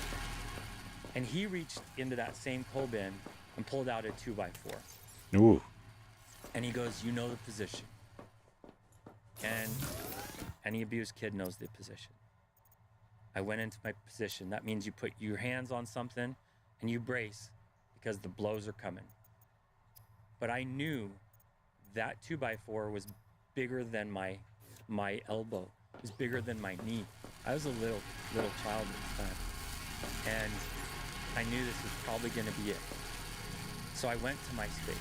I did. And in that space, you have friends. You don't know that they're angels at the time. But I called my friends. I called my friends over, and they all came. They're surrounding me. And it's weird because when you go into that space, you're now not in your body. You're watching your body, like remotely. And you're surrounded by all these beings that are full of light. And you're like watching the abuse happen to the body. But you're like, oh, good. It's like you're not feeling that pain. The 2x4, as it comes swinging down full speed, I watch this white arm clothed in this like kind of different looking print. This white arm reaches out and puts itself right in front of this 2x4. And that 2x4 exploded into hundreds of pieces. And it sounded so loud, it sounded like a bomb. Like a little stick of dynamite or an M80 or something. It was so loud, neighbors on both sides, 2 houses down, went in their backyard to see what that was. And one neighbor, she witnessed. Can I cure this? Because she was out on her patio. She heard that crack, No, looked it's outside, just that little and section. saw this shattered 2x4, sees me laying, in the position and like bleeding and just in my turmoil. And I'm watching it from outside me, and I'm like, that was a real superhero. And to me, I thought that was Archangel Michael. I always thought that was Archangel Michael. That's pretty cool. And, you know, years later, in my healing journey, in me trying to help heal people, I've had to heal me. That's the hardest client I have is me. Way hard client. I want to fire me all the time. Yeah. And in trying to heal me, I ended up going back and working on this moment. And I brought in Michael because he was the guy who saved me. So I'm like, Kay, you're my dude. You know, him and Drake and Yeshua and quite a few others, they all hang out with me when I do I've already this work. forgotten what I'm looking And for. I'm like, let's go to the Oh, space. copper. Let's do the work. Let's do the heavy lifting. Let's clean this up, and let's move on. It's time to release this and let it go. And I was watching the whole scene play forward. I see my little soul come out. I see all the little lights that come around it, and I see them all watching like giddy. And I'm like, "Hey, Michael, this is it." And I'm like grabbing his arm, like, "Put your arm out there, do it." And he like looks to me, puts his hand on my chest. He goes, "It's not my arm, Vinny. It's yours." And so I did it. And when I came out of that meditation, I had like serious bruises on my elbow right there. And so it was like a reminder that this is not just something energetic, this is physical. It is. There's a commingling. There's a quantum weaving between all of this. What we can perceive and what we experience and what we think are all reality. It's so powerful. And when I think about then the NDE and what your soul experienced, even before you had an awareness of Drake, right? Yeah. You were being summoned to this place that so many NDEers describe. Yeah. Of, I already know the skill to pull back and not be in that physical space of pain because I can remove myself and be above it, as it were. And you know, as an adult, I'm like, oh, I was meditating. It was trauma-induced meditation, but it was still meditation. Well, it's a dissociative skill, right? It is. Yep. It's a coping mechanism. Correct. But when people talk about, when people like Suzanne Giesemann talk about it, right? You're dropping into this space. That's the space where you're receptive to this other wavelength, right? Oh no! I don't even know what to say. It's an unbelievable and powerful story. I mean, for people who are only listening, you may have heard Archie chime Whoop! in. Ow! And pets are so aware of Ew. the emotional state. Like, he came over got up off the bed in the back and came over. Like, he could feel the intensity. He may also need to pee, but I don't know. You know, as we kind of round out our time with you, what is your life like? What's your life like energetically? It's what's your purpose? You know, now. It's like heaven, hell, paradise, and school. It is. Each day a little different, and I don't get squeamish to which day I'm in. I just am coming out of a real weird phase with my body that, you know, it's weird. Some of the damage that I should have received with that blow, randomly, 5 weeks ago, I got a fever really bad, and all of a sudden I was almost paralyzed. And I'm just coming out of that now. Been walking for 4 days now. Wow. And but putting it to spirit, medicine wasn't able to help me. We tried every test. They thought I had spinal meningitis at first. They tested everything, couldn't find anything wrong. And from pressure in the right area, where spirits would tell me to put pressure on my body, I got my body to start functioning again. And I just keep, wherever they say, hey, put pressure right there, I'll do it right away. I've been doing that now for 5 weeks. And I'm getting better, like way better now. And the fact that I walked up here is actually one of my miracles I count today. Because yesterday, I couldn't do that incline, honestly. Yeah, we're on a big hill. Yeah. It's not an easy walk to get up there. Yeah. Such is life. But it wasn't hard. It felt like I almost had my assistance, truly. I'm sure I did. I wasn't looking for it, but I'm sure I did. Yeah. If people are listening and they haven't died, do you have advice on how they can connect with their guides? Yes. Number one, anyone who's listening to this and you're triggered, move on. I don't share my experience to try to convince anyone of anything. What I do is I share my experience like a PR campaign for heaven and for who we really are. I want to awaken as many of us as possible to know that there's no legion except for the legion of souls.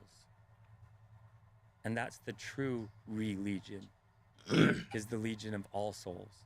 And that our source is our religion. And that we don't need separations from each other. I share my experience so that we can reconnect, draw together, find solutions, and stop focusing so much on the problems. Because being an anti-problem in this universe, it invites more problem. We have to be pro-source. We have to be pro-solution to bring more solutions. And we have to bring love everywhere we go as we do it. And as we do, we can knock that laundry list of problems this earth has until there's none left. And that will be heaven on earth. And that's coming. What do you think about Earth right now and what it's going through? Like, what cycle are we in? She's in a shedding phase. So she's in a phase where she has this higher place she's going to go. She also wants to shed those who are not ready to go with her. And so she will shed them in two ways. Shed them through death, or she'll shed them by offloading a shell of herself, like a skin of herself, an energetic skin that's very low vibrational. So that can be the safety net to capture those who aren't ready to graduate with her. But she's getting ready for graduation. Is it going to happen tomorrow? No. We've got quite a few years before graduation, but it is a time that we all who are alive right now waited to come here now so we could witness. And some of us are some of the last volunteers to come for this transition. Do you feel like as it transitions, people are going to have an easier time connecting with spirit, that it's going way more? They'll want to connect to spirit more than their technology. And in fact, they'll put technology down. And I saw in our distant future that where technology exists, it exists only in community spaces. It does not exist in your own home spaces anymore.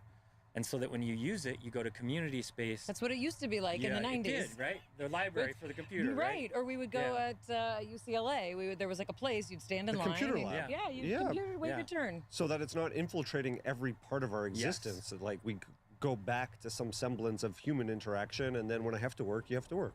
But in that future timeline, we get to a point where we don't need to use words to communicate again. No. We had that a long time ago. We lost telepathy.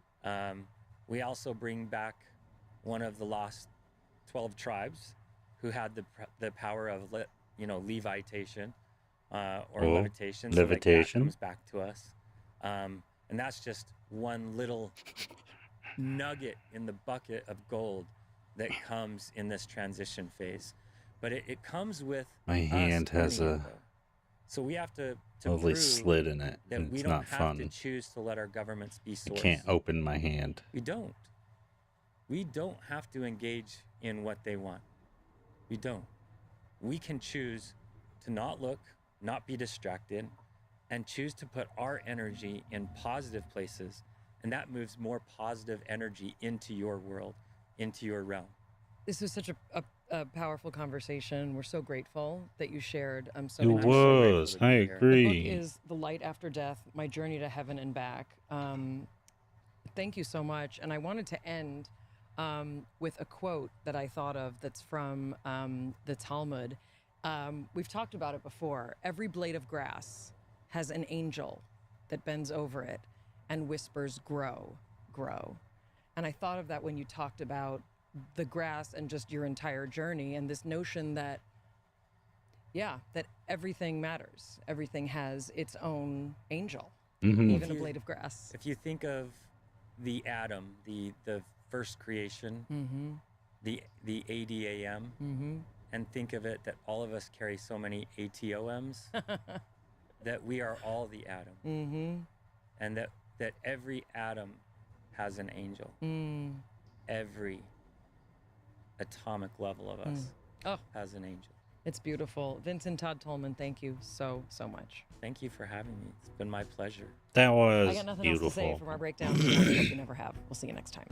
It's Maya Bialik's breakdown. She's gonna break it down for you. She's got a neuroscience PhD or two. On fiction, and now she's gonna break down. But yeah, that was pretty interesting. Oh yeah. And we're almost... Oh, we do have it. Fuck yes. Nice. We got our wings, baby. Oh, also... Welcome aboard. Gotta grab one of you guys. Cool. Why do I have copper? Because I don't have copper. That's why.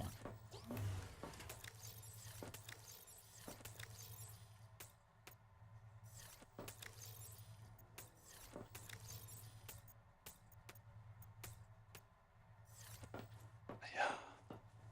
So many things. So little places.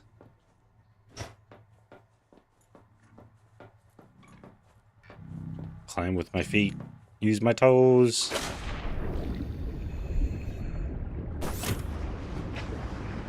You had one job. Just the one.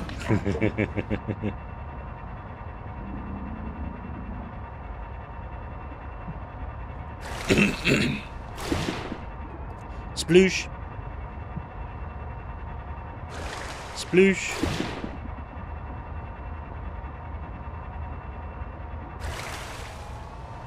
Sploosh.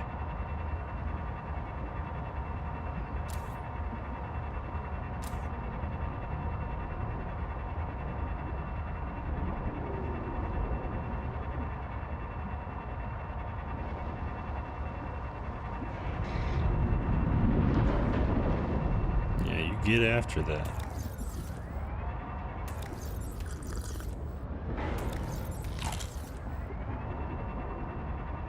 Alright, what was I coming out here for? Was I coming back for something? Can't remember.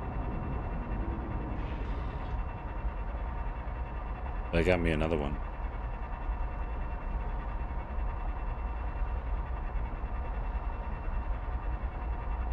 What?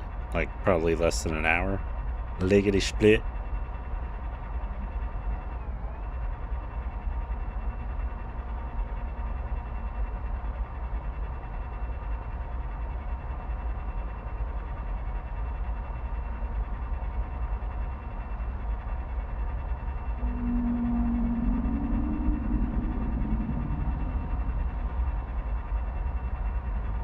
Oh, is that the place I was just at?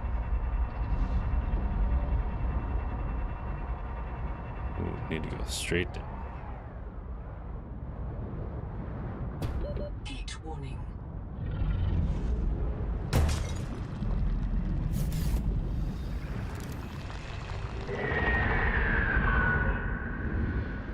Yeah, I see you.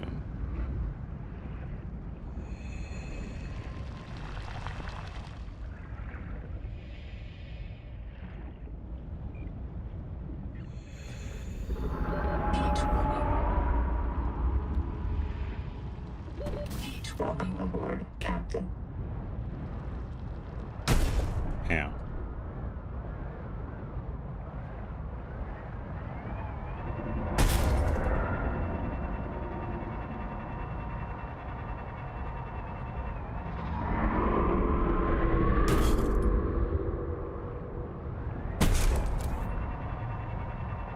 Warning. Maximum depth reading. Hull damage imminent.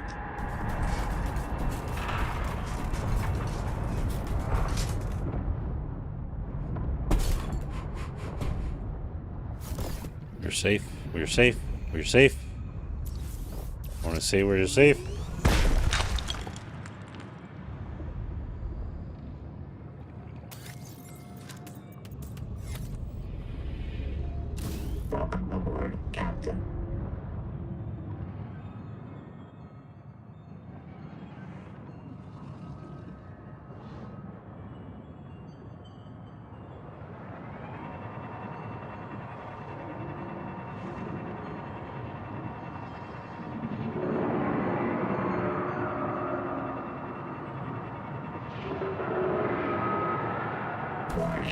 Maximum depth reach.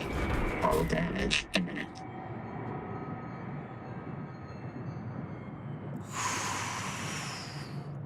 He almost got us.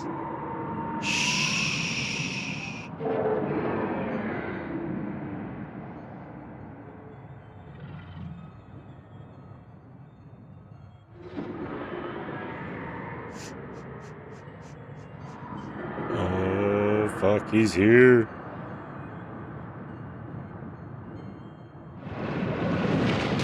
Warning. Maximum depth reached. All damage imminent.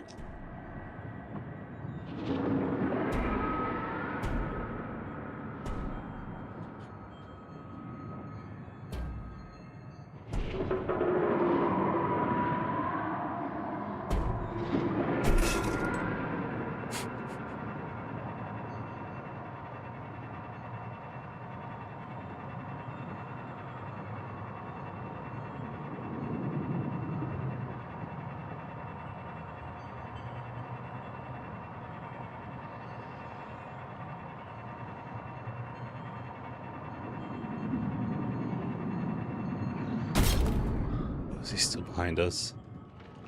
Is he still on our ass?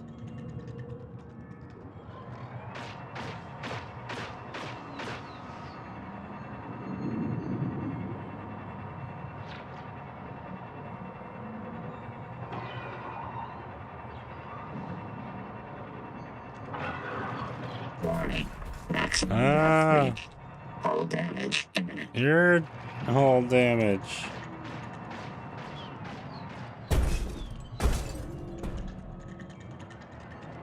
No, go away.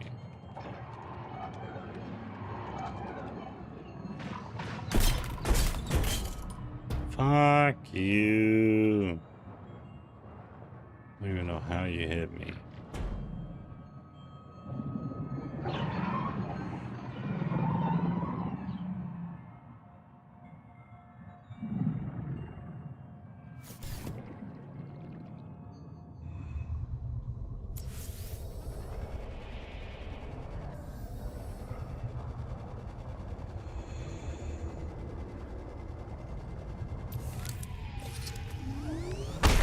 That's what I need. Ooh, more of it, baby.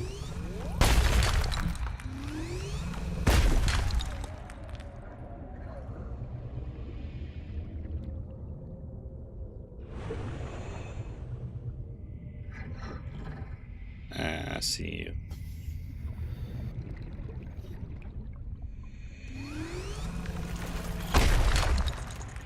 Hi.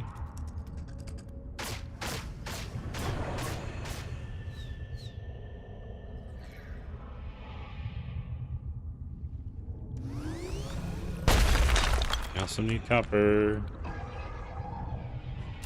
Welcome aboard, Captain. Yeah. You're welcome. You're welcome.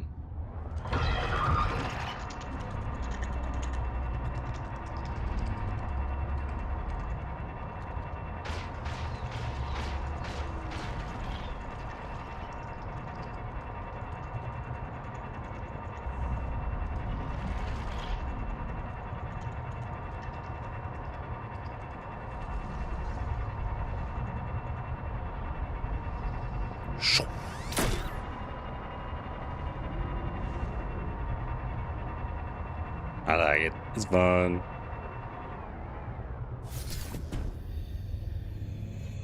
Welcome aboard. We're all out of power.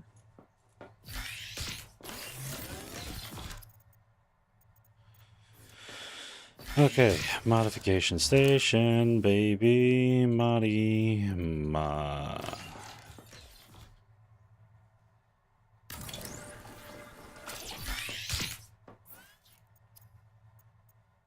That's the one. Oh, I need glass and a smart chip. Did I not bring those with me? What?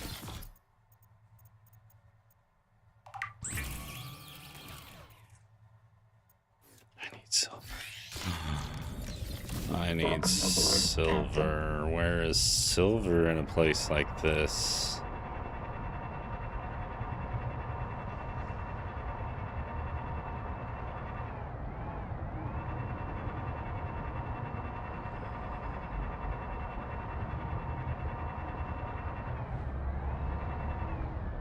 There's lead. I probably should get that.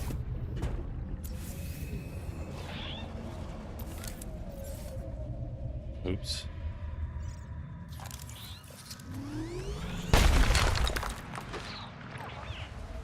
Don't stick to my pod, please. Thanks. Ow. So rude. Bye.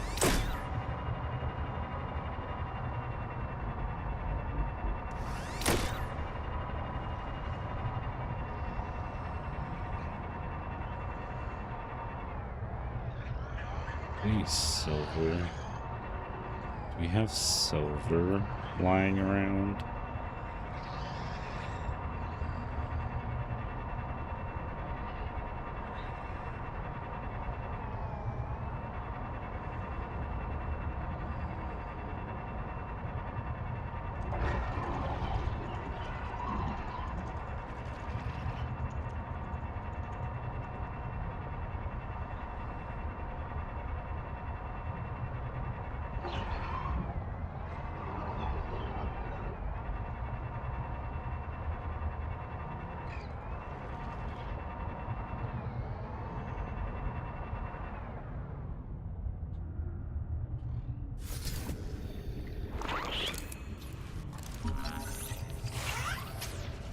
No, come back.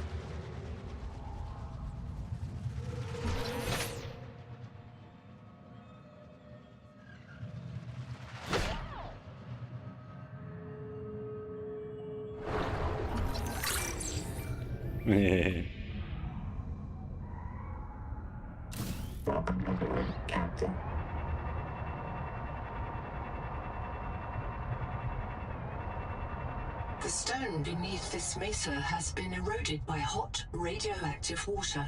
Oh. Probable source, Titan rock bore. There may be an angel cone with useful adaptations nearby. Sure.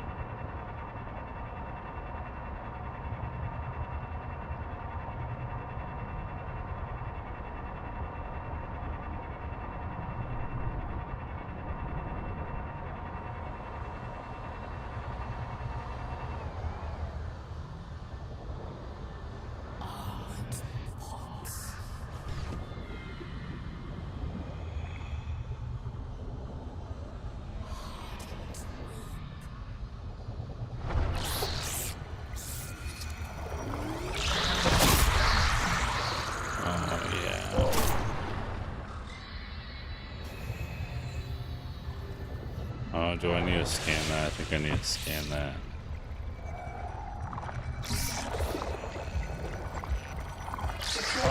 Resonator. Expunge all cankers to clear the viral bloom from this region.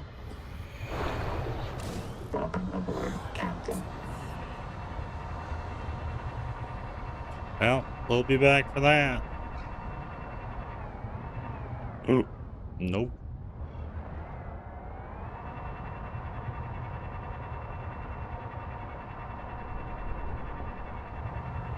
Shoot a torpedo. Oh, what do we have here? Sophie, I'm sorry I destroyed your colony. Please listen. I did it because you couldn't. Because you're a good leader and you never give up on the mission. And I know where this mission will end. Noah is going to start printing duplicates. You and me and Zip and Mantis and Mogami's kids and Thing 1 and Thing 2 and all the rest. Every morning, the biobeds will print 10,000 of us. Every day, we'll maximize our KPIs and OKRs, and Noah's utility function will say, these people are happy and healthy. Mission complete. Humanity is thriving. Then in the evening, we'll all climb into the beds, and Noah disintegrates and resets us. A perfect day. Forever. No more mutinies, no more Macefield. No aging, no retirement, no waste. Just peak performance. But Noah couldn't do that on its own. Noah would need human help to bypass its restrictions. And you'd help it, Sophie. I know you would. If it was the only choice you had left, you'd do whatever it takes to keep your crew alive. So I had to stop you. Didn't sound like their relationship went too well.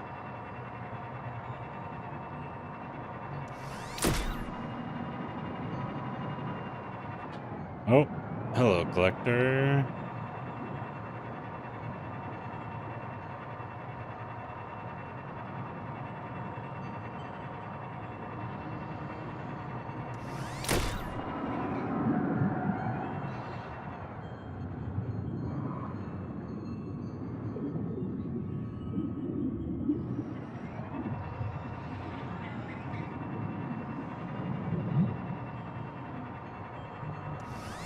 Oh, there's some silver. Ow, there's lots of silver. Oops, oops, oops.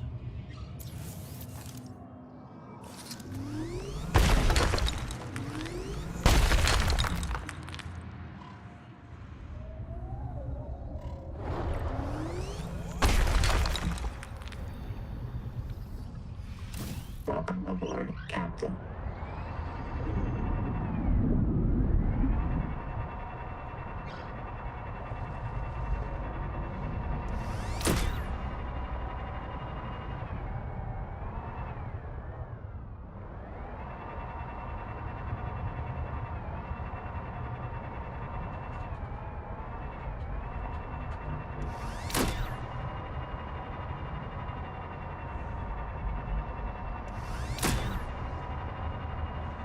Oh. Alright, he's getting that one, damn it.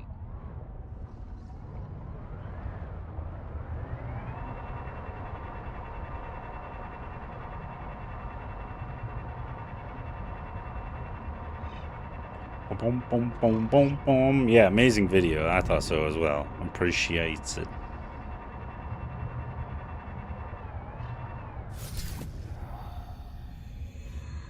Welcome aboard. Wait, no, I can make a mod now, which I have. So no biggie there.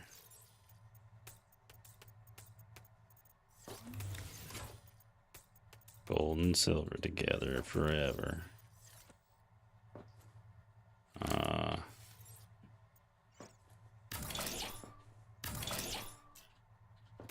Seek fresh water intake. You seek fresh water intake.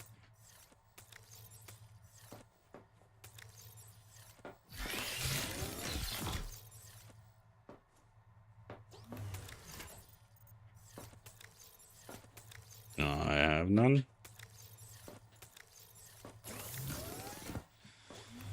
Well, poo.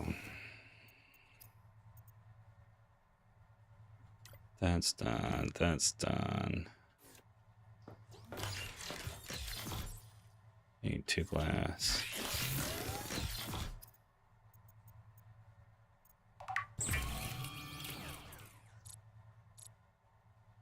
Quartz, you kidding me? Welcome aboard, Captain.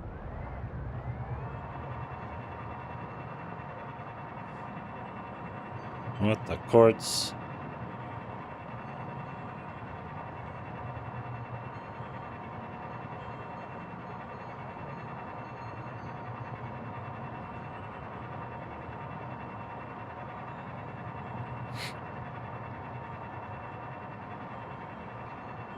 Times I keep thinking I don't need the quartz. Here I am needing all the quartz.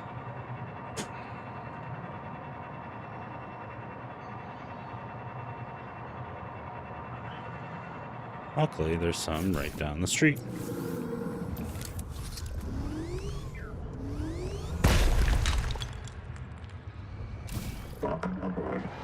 Welcome aboard, Captain. Oh. We.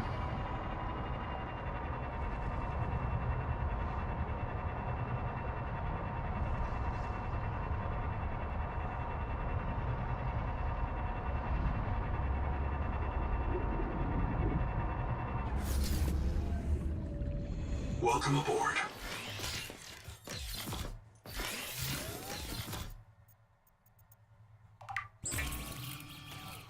Boom. And let me guess. Yeah, so.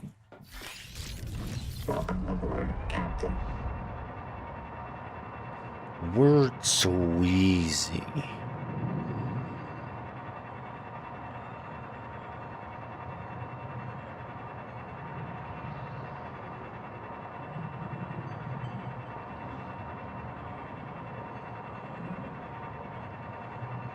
Oh, huh.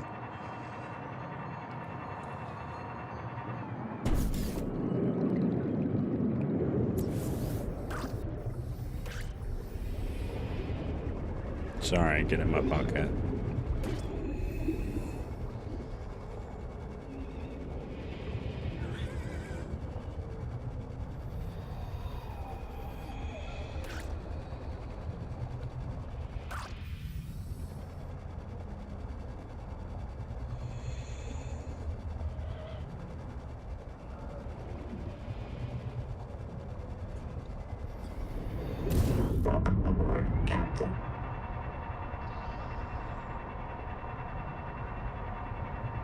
Ooh.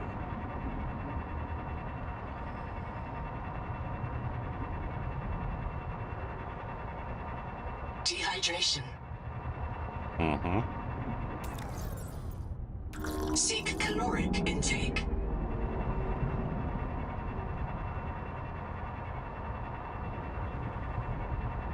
There we go.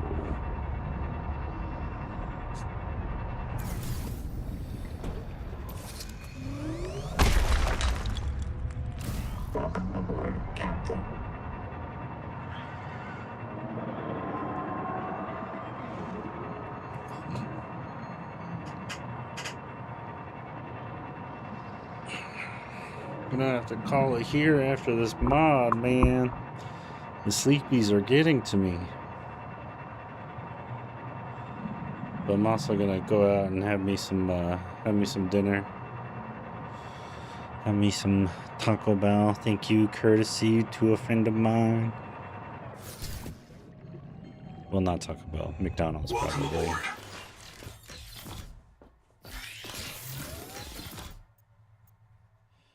What do I need? Glass. Ouch, ass. Boom.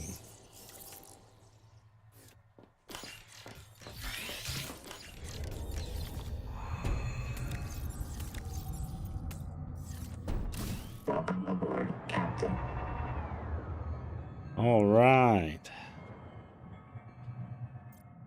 That is where I'm going to leave it. It's also where I'm going to leave stream for a bit. I will be back later. So stay tuned. It'll be a little bit different. It'll be a chatty Cathy because I'm probably going to watch that Congress committee thing. Lawmakers on UFO stuff here shortly. So stay tuned for that.